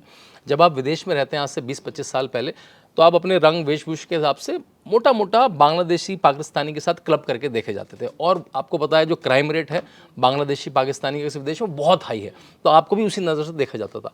भले ही आप टेक्नोलॉजी और हाई वैल्यू जॉब्स में जाते थे, लेकिन जब से नरेंद्र मोदी आए, और खासकर नरेंद्र मोदी की जो एक चीज़ है जो हम लोगों ने अभी चर्चा नहीं करी, वो विदेश में जाते हैं और डायस्पोरा के साथ बैठते हैं। ये बिल्कुल अद्भुत है, ये कोई भी प्राइम मिनिस्टर कभी नहीं करता है। मतलब वो 50-50 हज़ार, 10-10, 20-20 हज़ार, छोटी छोटी कंट्री में 20,000 लोग इकट्ठे भी नहीं होंगे। लोगों ने बताया मुझे, मैं जर्मनी गया था, जिस मैदान में उन्होंने कार्यक्रम करा, वहाँ लोग ही नहीं उतने उठे, या होते हैं किसी रॉक कॉन्सर्ट में होते हैं। जो एक अक्रॉस बाउंड्रीज है। तो ये जो उन्होंने कनेक्ट करा, अगर मुझे याद है जो मिडल ईस्ट गए तो वो वर्कर्स के साथ चले गए, वर्कर्स वो अपनी ऑरेंज किसी कंस्ट्रक्शन की ड्रेस में थे और उसके साथ वो बर्गर और फ्रेंच फ्राइज टाइप का वो फास्ट फूड खा रहे थे। उनकी भी समस्याएं समझी और उन्होंने कहा कि पहले हम करा करते थे कि ब्रेन ड्रेन हो जाएगा, वो कहते हैं नहीं, ये तो मेरे देश के एम्बेसडर्स हैं, ये देश में रह के मेरी और उनको टारगेट भी देखा है कि मेक श्योर करिए कि मतलब गोरे लोग, मतलब आपके जो देश के लोग हैं वो 5 या 10 ट्रैवल करें मेरे भारत में। तो इस तरह से जो उन्होंने एंगेज करा है भारत की पासपोर्ट की पावर, भारत की ब्रांड की पावर, भारत के एंटरप्रेन्योर्स की पावर, भारत के लोगों की पावर, तो भारतीय जिस सम्मान से आज रहता है वो अनप्रेसिडेंटेड है, जो मैं जब भी विदेश जाता हूँ मुझे बिल्कुल पल्पेबल दिखता है, बिल्कुल सामने से दिखता ख्यातनाम कॉम्बिटेटर और पूर्व क्रिकेटर रवि शास्त्री जी अभी बीच में मेरे को मिलने आए थे, है ना। कोई ऐसे उनकी कोई विचारधारा नहीं है। वो बोल रहे थे कि भारत की पासपोर्ट की वैल्यू है वो अनेक गुना बढ़ चुकी है। वो तो पूरी दुनिया घूमते हैं एज ए कॉम्बिटेटर। वो बताते हैं कि मुझे इतनी गर्व की भावना होती है जब मैं जाता हूँ। लोग बोलते हैं कि अरे you are from Modi's country. Exactly, from Modi's country. एक छोटी सी बात और ऐड करूंगा, मुझे याद है जब शिवराज सिंह चौहान और वसुंधरा राजे पहली बार चीफ मिनिस्टर बने थे, दोनों ने योगा को कंपलसरी अपने सरकारी स्कूल में करा और उनको 1.5-2 महीने में वापस लेना पड़ा, क्योंकि योगा कम्युनल मान लिया गया। कई ग्रुप ने कहा कि नहीं इसमें तो ये है, इसमें ओम बोलना पड़ेगा। वही योगा जब नरेंद्र मोदी उसे 21 जून को इंटरनेशनल योगा डे बना लेते हैं तो मिडल ईस्ट के सारे एम्बेसीज में बहुत सारे लोग बुर्का पहन के, गालाबया पहन के सब सूर्य नमस्कार कर रहे हैं। तो ये अपनी कल्चर चीज कर रहे हैं भाई, अपनी कल्चर चीज को पहुंचा देना, जो भारत में कम्युनल था अब वो मिडिल ईस्ट में कम्युनल नहीं है आज। तो इसी ग्लोबल प्लेटफॉर्म की बात को मैं आगे बढ़ाऊंगी। शशि सर, आपके काफ़ी सोशल मीडिया पोस्ट में भी ये बात कही कि जिस तरह से ग्लोबल मीडिया, क्योंकि नैरेटिव की बात आपने भी बोली थी, जिस तरह से एक ग्लोबल नैरेटिव है बना हुआ है प्रधानमंत्री नरेंद्र मोदी के अगेंस्ट, जिनको उनको अथॉरिटेरियन लीडर कहा जा रहा है, डेमोक्रेसी पे सवाल उठाए जा रहे हैं, क्यों ग्लोबल मीडिया इस वक्त एकजुट हो करके, एक सेक्शन है जो एकजुट हो करके क्यों टारगेट कर रहा है? क्योंकि उससे हमारी डेमोक्रेसी टारगेट हो रही है, हमारा इंटरनल जो हमारे पॉलिसीज़ हैं वो टारगेट हो रही हैं, बहुत चीज़ें एट स्टेक लग जाती हैं जब हमको एक जो लीडर जो हमको रिप्रेजेंट कर रहा है बार बार उसको एक पर्टिकुलर इमेज में दिखाना। देखिए, इसमें सरफेस पे तो लगता है कि ये जर्नलिस्ट है, ये बायस्ड है, या कुछ मीडिया प्लेटफॉर्म्स है जैसे न्यूयॉर्क टाइम्स, वॉशिंगटन पोस्ट की बात हो रही थी, ये एंटी मोदी है। पर हमें सरफेस से उठ के थोड़ा डीपली सोचना चाहिए। अगर billion people Bharat democratic develop हो सकता है, पीसफुली इलेक्शंस हो सकता है, थर्ड टर्म के लिए अगर प्रधानमंत्री मोदी जी प्रधानमंत्री बनते हैं, तो क्या मैसेज जाता है? What message goes to China and what message goes to the people of China? तो एक तरह से Bharat is the most potent counter example that you can develop a country, you can lift billions of people, and you can do all of this in a very democratic way. तो ये जो narrative है कि Modi ji authoritarian है, भारत में democracy backslide हो रहा है, इसके पीछे का सोच यही है, क्योंकि अगर भारत सक्सेसफुल हो गया तो ये चाइना के लिए बहुत ही बड़ा थ्रेट बनेगा, क्योंकि कल चाइनीज़ लोग सोचेंगे कि हमारे देश में फिर हमें ये सब क्यों करना है, कि अगर डेमोक्रेटिकली ये सब हासिल हो सकता है तो why should the Chinese model be so important, right? तो ये बहुत ज़रूरी है। एंड इसके पीछे जो जितने भी एक्टिविस्ट ग्रुप्स हैं, जितने भी इसके फंडिंग है, ये फाइनली जाके ऐसे देशों में कन्वर्ज होता है जो who don't want to see the Indian model successful. And इस पे जो रिसेंट इन्वेस्टिगेशंस हैं ये भी वही पॉइंट करती हैं, जो अभी यूएस में जितने भी यूनिवर्सिटीज़ में प्रोटेस्ट हो रहे हैं उसका भी फंडिंग उसी सोर्स पे जाके बैठता है। उदय सर, आपका क्या रिएक्शन रहेगा? नहीं, मैं बिल्कुल इनसे सहमत हूँ बिल्कुल। एक इंटरनेशनल कॉन्स्पिरेसी है श्री नरेंद्र मोदी को दबाने की, भारत को दबाने की, क्योंकि भारत जिस तरीके से भारत उभरा है।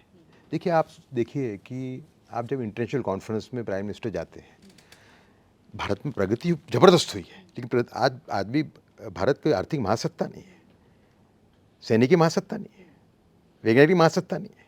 फिर भी जो सम्मान मिलता है श्री नरेंद्र मोदी को, हर एक आप फुटेज देखें, उसके फोटोग्राफ्स देखें, तो वो क्या साबित करता है? वो साबित ये करता है कि श्री नरेंद्र मोदी एक तरीके से भारत का जो ट्रांसफॉर्मेशन उसको लीड कर रहे हैं और भारत को पूरी तरीके से ट्रांसफॉर्म करने की शक्ति रखते हैं। और जो हमारा कल्चर है, जैसे कि तो चाइना ही नहीं हुआ था, जो पैर चाइना ही नहीं, दूसरे कंट्री भी, हाँ, पापुआ पैर न्यू गिनिया के पापुआ न्यू अंदर गिनी जिसने के, पैर छुए जैसे, क्योंकि वो हमारा कल्चर है। हाँ नहीं कल्चर इसके लिए उसकी है हमारा, कि उसको लेकिन- उस व्यक्ति को हमने नहीं मैं बात कर रहा हूँ कि जब ये एक छोटी सी कंट्री है ऑस्ट्रेलिया के बगल में पापुआ न्यू गिनिया, वहाँ पे ये गए तो वहाँ के प्रेसिडेंट ने उनके उनके पाँव पैर छेड़े। छुए। हाँ तो पैर क्यों छुए? इसके लिए कि उनको जब वैक्सीन की आवश्यकता थी हमने वैक्सीन भेजी उनको। दूसरा आप देखें कि G20 के अंदर अफ्रीकन यूनियन को मेंबर बनाना बहुत बड़ी हुआ है। अफ्रीका के जो ईस्टर्न अफ्रीकन कंट्रीज हैं उनको महासत्ताओं ने सिर्फ एक एक्सप्लॉयटेटिव रूप में ही देखा हुआ है। एक देश है जहाँ चंदन का खूब बड़ा भंडार है, लेकिन वो अपना चंदन के भंडार को वो फ्यूचर के लिए बचाना चाहता है। तो उसने एक ईस्ट अफ्रीकन कंट्री के एक नेता को ब्रेव कर लिया है, वहाँ से वो चंदन को इंपोर्ट कर रहे हैं और ट्रांसपोर्टेशन के बाद में वो चंदन उनके चंदन से सस्ता मिल रहा है उनको। इस टाइप का एक्सप्लॉयटेशन अफ्रीका का हुआ है अभी तक। सो भारत का विश्वगुरु बनना ये एक बहुत मानव जाति अगर बचना है मानव जाति को तो उसके लिए सब में बड़ा एक वाक्य होगा। और उस पूरे सोच को लीड कर रहे हैं श्री नरेंद्र मोदी। लेकिन एक रोड़ा है बीच में जो भारत को सुधारना पड़ेगा। जो परवर्टेड कंटेंट आ रहा है, सेक्सुअली परवर्टेड कंटेंट विविध प्लेटफॉर्म पे, OTT पे, सोशल मीडिया पे और अदर प्लेटफॉर्म पे जो आ रहा है, वो भारत के कल्चर और कैरेक्टर को दूषित कर रहा है। अगर उस पर हमने नकेल नहीं कसी, ऐसे व्यक्ति जो लोग विबस परोस रहे हैं एंटरटेनमेंट के नाम पे, हाँ क्रिएटिव फ्रीडम के नाम पे, उनको अगर हमने एक हमारे कल्चरल दुश्मन के रूप में नहीं देखा, उसको हमने एक रेप को बढ़ावा देने वाली शक्ति के रूप में नहीं देखा, रेप भी उसके वजह से हो रहे हैं ज़्यादा, तो फिर हम विश्वगुरु नहीं बन पाएंगे। तो हमें पहला काम ये करना होगा, हमें उन लोगों पे नकेल कसनी पड़ेगी और ये एक मैसेज देना पड़ेगा कि ऐसे फिल्म बनाने वालों की जगह जेल में है, सभ्य समाज में नहीं है। लेकिन वरना भारत के लिए ये गोल्डन रन है ना। और भारत एक तरीके से हर एक फील्ड में अग्रसर है। आप देखो कि कोई भी सेक्टर उठा लो, रेलवे उठा लो, एविएशन उठा लो, स्टील उठा लो, क्योंकि नीयत सही है, सरकार की नीयत सही है। पहले वालों के नहीं, पहले वालों के बाद भी यही शक्तियाँ थी, यही ब्यूरोक्रेसी था। कोई ब्यूरोक्रेटिक ऑर्डर खड़ा नहीं किया सरकार ने।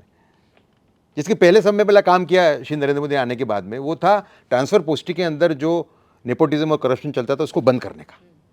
मैं मानता हूं कि जो होल्स थे पाइपलाइन के अंदर, उसको जिन्होंने प्लग किया है करप्शन के रूप में, वेस्टफुल एक्सपेंडिचर के रूप में, रॉन्ग पॉलिसीज के रूप में, उसके वजह से भारत सरकार, भारत के लिए श्री नरेंद्र मोदी कम से कम 3 से 4 लाख करोड़ रुपए साल के बचा रहे हैं, जो कि 7 से 10% बजट का भाग है। लेकिन हमें ये जो हमारे कल्चर और कैरेक्टर को जो दूषित कर रहे हैं, उनको हमें नकेल कसनी पड़ी। नकेल क्या, उनको हमें एक तरीके से एक नया कानून बनाना पड़ेगा जो कहे कि भाई 80 फिल्म बनाने वाले जेल में ही जाएंगे। और दूसरा कि हमने अलग अलग टाइप की नेम ली है, प्रतिज्ञा ली कि हम ये करेंगे ये करेंगे। हम एक और प्रतिज्ञा लें कि हम विश्व के पहले विभत्स सामग्री मुक्त देश बनेंगे। ये एक आपका बहुत दिनों से, बहुत वक्त से ये एक आपका कैंपेन भी चल रहा है, जिसके लिए आप लगातार इस बात को रख रहे हैं सामने। अशोक जी, BBC का जो नैरेटिव है टाइम एंड अगेन एक डेंट क्रिएट करने का प्रयास कर रहा है। मैं व्यक्ति विशेष प्रधानमंत्री मोदी की बात नहीं करूँगी, भारत की जो इमेज है उस पर क्या सल्यूशन हमारी जर्नलिस्ट फ्रेटर्निटी देखती है? देखिए, BBC को तो जब मैं भी खुद यंग था तो BBC को मैं एक रोल मॉडल की तरह देखता था। मुझे भी लगता था BBC जैसी पत्रकारिता करनी चाहिए, लेकिन थोड़ी सी समझ आने के बाद मैं ऐसा नहीं मानता। एक सीरियल में एक डायलॉग आया था ना, मेरा कुत्ता कुत्ता तेरा कुत्ता टॉमी, ऐसा कुछ करके आया था।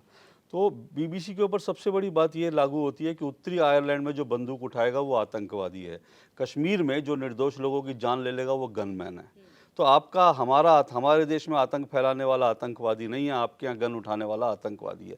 तो ये डबल स्टैंडर्ड जो है ना, मुझे BBC के ये परेशान करते हैं। 370 हटने के बाद जिस तरह की फेक न्यूज़ कश्मीर ने फैलाई। कश्मीर को लेकर हमेशा एक नेगेटिव अप्रोच, कश्मीर को लेकर कश्मीर में सब कुछ ख़राब हो रहा है, पीओके को लेकर तो वो नहीं दिखाता। तो इसलिए मुझे लगता है कि ये सारी चीज़ें जो हैं एक्सपोज होनी ज़रूरी है, हमको समझना ज़रूरी है कि, और इसी से मैं जोड़ दूँ जो अभी आप शांतनु जी से भी बात कर रही थी। देखिए, न्यूट्रल होने की बात हुई, क्या बीबीसी न्यूट्रल है, दूरदर्शन, तमाम चीज़ें होती हैं। मैं कहता हूँ मैं मोदी जी के साथ नहीं हूँ, मैं मोदी जी के पक्ष में नहीं हूँ, मैं भारत के पक्ष में हूँ, और जो भारत के पक्ष में, मैं उसके साथ हूँ। अगर नरेंद्र मोदी भारत के लिए अच्छा कर रहे हैं तो क्या, और खान मार्केट गैंग उनके खिलाफ फेक नैरेटिव खड़े कर रहा है, तो मैं किधर खड़ा हूँगा? क्या मैं उस खान मार्केट की तरफ खड़ा हूँगा जो भारत को कमज़ोर करने के लिए नैरेटिव कर रहा है? तो मैं ऑटोमेटिकली यहाँ कर जाता हूँ। क्या मैं उस नेता के साथ, उस सरकार के साथ, उस पॉलिटिकल पार्टी के साथ एसोसिएट हो सकता हूं जो भारत का 1947 में बंटवारा होने के बावजूद ये कहते हैं कि देश के संसाधनों पर पहला हक मुसलमानों का है, अल्पसंख्यकों का है? अरे हमने तो पूरा देश उनको दे दिया, 2 देश दे दिए, आज आज पाकिस्तान और बांग्लादेश, इतनी हमने अपनी ज़मीन दे दी, अपने संसाधन दे दिए, और आज भी अगर इस देश के संसाधनों पर जो कहेगा कि देश के संसाधनों पर पहला हक अल्पसंख्यक मुसलमानों का है, तो मैं उसके साथ कैसे हो सकता हूँ? क्या मेरी आइडेंटिटी नहीं है? कल को मेरे मंदिर पर कोई वक्फ बोर्ड वाला आके कह दे कि ये मेरी ज़मीन है और मैं अपने मंदिर में उसके बाद नहीं जा सकता, कल को मेरे घर में आके, तो मैं उस पॉलिटिकल पार्टी के लिए कैसे खड़ा हो सकता हूँ एक पत्रकार होके भी? तो मेरे लिए दुविधा ये है। मैं चाहता हूँ इस देश में पॉलिटिकल पार्टियाँ जो भी हो, बीजेपी हो, कांग्रेस हो, समाजवादी पार्टी, तमाम पॉलिटिकल पार्टी इस देश को कंट्री फर्स्ट, भारत को पहले रखकर अपनी नीतियाँ अगर पालन करेंगी तो फिर मुझे लगेगा कि मैं न्यूट्रल हो जाऊँ। जो पार्टी जो ठीक कर रही है वो पब्लिक डिसाइड करे। लेकिन अगर कोई पार्टी, पॉलिटिकल पार्टी भारत के खिलाफ है, और अगर एक पॉलिटिकल पार्टी, एक नेता भारत के पक्ष में काम कर रहा है, तो फिर मेरे सामने जो है, मुझे दिनकर जी की पंक्तियां याद आती हैं, जो तटस्थ है समय लिखेगा उसका भी इतिहास। तो आज की तारीख में मैं तटस्थ इसलिए नहीं रह सकता। बहुत अच्छी बात बोली शांतनु जी इन्होंने कि मैं नरेंद्र मोदी के पक्ष में नहीं हूँ, मैं भारत के पक्ष में हूँ। क्या कहें? नहीं, बिल्कुल ठीक कहा। हम लोग जब टीवी पे भी रहते हैं, मैं कहता हूँ वोट मैं इसलिए कर रहा हूँ, मैं तो अपने बच्चों का तो मुँह देख के आता हूँ कि वो कैसा जीवन जी पाएंगे आज से 20 साल 30 साल बाद। जैसा उन्होंने कहा, क्या वो स्वतंत्रता से जिस रंग के कपड़ा पहनना चाहें, टीका लगा के जाएँ, मंदिर जा पाएंगे, जो पढ़ना लिखना चाहें पढ़ पाएंगे, इसलिए मैं वोट देता हूँ। और इसमें मेरे ख्याल से नरेंद्र मोदी फैक्टर बड़ा इंपॉर्टेंट है। जब हम उनका जीवन देखते हैं कि वो एक 10 बाई 10 के कमरे में पैदा हुए, सुबह स्कूल जाते थे, शाम को चाय बेचते थे, फिर लंबा समय उन्होंने संघ में बिताया, लंबा समय उन्होंने भाजपा के ऑर्गेनाइजेशन में बिताया, फिर 10 साल 13 साल का भी मुख्यमंत्री रहे, 10 साल प्रधानमंत्री रहे। वैसा एक व्यक्ति हमें लीड कर रहा है। बल्कि जब मैं अपोजिशन को देखता हूँ तो उनके लिए गरीबी और भारत का मानचित्र भी एक ट्यूशन की क्लास जैसा है। उनके जो ट्यूटर हैं वो भी विदेशी टाइप के हैं। तो इसलिए जो अंतर जब दिखता है ना, तब एकदम से आपका कांटा घूम ही जाता है कि आपके पास और कोई ऑप्शन बचता ही नहीं है। वो इतना प्रभावी व्यक्ति है हमारे सामने। सुदेश जी, आखिरी क्लोजिंग कमेंट्स मैं आपसे लूँगी इस विषय पे। देखिए, जितना भी कोशिश कर लीजिए मोदी जी को क्रिटिसाइज़ करने का, उनको घेरने का, मोदी जी जैसा मावलकर साहब ने बताया बहुत पहले सोच चुके होते हैं, और इसी कारण से विपक्ष जो है कभी सक्सेसफुल नहीं होगा, उनके क्रिटिक्स सक्सेसफुल नहीं होंगे। उन्हें पता है बहुत सालों के बाद भारत को एक व्यक्ति मिला है जो ट्रांसफॉर्मेशनल लीडरशिप दे रहा है। जैसे आप बात करें, महात्मा गांधी ने हिंद स्वराज लिखा था, उस महात्मा गांधी को आप देखिए और बाद के महात्मा गांधी को देखिए तो आपको पता लगेगा हिंद स्वराज क्या था। हिंद स्वराज के कौन से, हिंद स्वराज को बैन कर दिया था ब्रिटिश ने, क्योंकि उनको लगा कि ये हमारे साम्राज्य के खिलाफ जाता है। स्वामी विवेकानंद को देखिए, उन्होंने एक ट्रांसफॉर्मेशनल लीडरशिप दिया, रीढ़ की हड्डी जिसको हम बोलते हैं, एक आइडियोलॉजिकल टच दिया, पूरे भारत के समाज को, वेद को रिडिफाइन किया, लोगों तक पहुंचाया। शिकागो एड्रेस सभी जानते हैं। आज का युवा जो है विवेकानंद से प्रेरित है, मोदी जी भी विवेकानंद से प्रेरित हैं, और मोदी जी उस वैक्यूम को फिल किए हैं। क्योंकि देखिए, आज के दिन हम 100 यूनिकॉर्न मतलब एक यूनिकॉर्न $1 बिलियन, मतलब 8,800 करोड़ रुपए की company, startup company, second largest ecosystem है हमारा स्टार्टअप का। मैं आपको बताऊं, मेरा बेटा बिट्स पिरानी से अभी करके निकला है आईटी में। बहुत जगह से ऑफर आ रहे हैं कि बिट्स पिरानी ऐसा इंस्टीट्यूशन है जहाँ कोई रिजर्वेशन नहीं है, प्राइवेटली फंडेड है, गवर्नमेंट से ही फंड नहीं लेती। बहुत ऑफर आ रहे हैं, वो स्टार्टअप ज्वाइन कर रहा है। हमने बोला क्यों? बोला नहीं, हमको स्टार्टअप ज्वाइन। ये कल्चर भारत में मैंने कभी नहीं देखा था। लोगों को सिक्योर्ड जॉब चाहिए था, मल्टीनेशनल चाहिए था। तो ये जो बदलाव हुआ है ना, ये नरेंद्र मोदी जी के कारण हुआ है, ट्रांसफॉर्मेशनल लीडरशिप के कारण हुआ है। आज मुखर होकर लोग बात भारत की कर पा रहे हैं, सनातन की कर पा रहे हैं, सनातन की सोच के बारे में खुला डिबेट हो रहा है। मैं तो तरसता था कि ऐसा डिबेट हो, लोग डरते थे कि नहीं भैया वो मुसलमान है मत बोलो कुछ। अब बोलते मुसलमान है तो क्या हो, सही क्या है भारत के लिए उस पर बात करते हैं ना। हिंदू मुसलमान अलग थोड़ी ना, जब हम बोलते हैं स्टॉक हमारा एक है, सब हिंदू होते, स्टॉक तो एक ही है ना। आपने अपना अगर पंथ बदल लिया, सोचने का पद्धति बदल लिया तो हमसे अलग थोड़ी ना हो गए। तो इस सोच को दोबारा एक स्ट्रेंथ मिला है, पूरे विश्व के लेवल में एक आइडियोलॉजिकल चैलेंज मिला है। आज अरब कंट्रीज़ जो हैं, जो मुस्लिम कंट्रीज़ हैं, भारत के सबसे अच्छे दोस्त हैं, ये भारत का मुसलमान समझ पा रहा है। तो ये जो लीडरशिप मिला ना, हम लोग बहुत लकी हैं कि मोदी जी प्रधानमंत्री हैं, और हम तो चाहेंगे कि आगे बहुत सालों तक प्रधानमंत्री रहें और ये ट्रांसफॉर्मेशनल लीडरशिप भारत को दें, क्योंकि भारत को इसकी ज़रूरत है। सोच भी ज़रूरत है कि जाति से ऊपर आओ, धर्म से ऊपर आओ, सिटीज़न की तरह बात करो कि तुम्हें सरकार से क्या चाहिए और सरकार किस लिए होनी चाहिए। हर सॉल्यूशन ओरिएंटेड प्रधानमंत्री, जो अगर आपके सॉल्यूशन है, आप जाइए टेकाथॉन कराते हैं कि कैसे चीज़ों को सिंप्लीफाई किया जाए, और अगर आपके सॉल्यूशन 5 मिनट भी होगा तो आपको घंटों तक बात करेंगे अगर आपके सॉल्यूशन है तो। ऐसा तो प्रधानमंत्री भारत में हुआ ही नहीं था। नेहरू जी ने जरूर इंस्टीट्यूशन बिल्ड किया, लेकिन वो शायद भारत की सोच के विपरीत था, जो गांधी जी बोलते थे कि पंचायत से उभरना चाहिए, इमर्ज होना चाहिए, पिरामिड की स्ट्रक्चर होना चाहिए, वो होना चाहिए था। टिकल डाउन थ्योरी में जो हमने बिलीव किया, इससे भारत बहुत कुछ लूज़ किया है, और आज जो हम जहाँ पहुँचे हैं, एक फ्रेजाइल 5 से fabless few, 5th largest economy और 3rd लार्जेस्ट इकॉनमी हम हो जाएंगे। ये सब इसी सोच का नतीजा है, और इसीलिए आप देखते हैं कि जो विपक्ष है, चुनाव शुरुआत होता है और अंत तक जरूर बोलता है कि हम जीते हैं, लेकिन जब चुनाव के नतीजे आते हैं तो आपको पता है क्या होता है। ईवीएम चुनाव आयोग आता है, यही फेक नैरेटिव है, यही खान मार्केट गैंग है। मैं उम्मीद करती हूँ कि जागरण मंथन का ये एपिसोड है, 50वां एपिसोड है, कई मायनों में ये खास आज का एपिसोड है, और मुझे लगता है रहेगा, क्योंकि इसमें हमने कोई स्पेसिफिक ट्रेंडिंग इशू के बारे में बात ना करके उन किताबों के बारे में बात किया है जिन पर डिबेट हुई हैं, डिस्कशन हुए हैं, और इस उम्मीद के साथ कि आज की हमारी चर्चा उन तमाम भ्रांतियों को उसने दूर की होगी इस चर्चा ने, और एक नया पर्सपेक्टिव हमारी ऑडियंस को देने में हम कारगर श्री रहे। मोदी जी के बारे में थैंक यू सो मोदी जी को मच। ज़्यादा जाने। बिल्कुल, और ये किताब मुझे लगता है जो भी एक मिथ्स होंगे या इल्यूजन्स होंगे, उन सबको दूर करने में मदद करा होगा। Thank you so much. Thank you Shashi sir, thank you Uday sir, thank you Ashok ji, thank you Shantanu ji, thank you Sudesh ji. और फिलहाल जागरण मंथन में इतना ही, मुझे दीजिए इजाज़त, नमस्कार।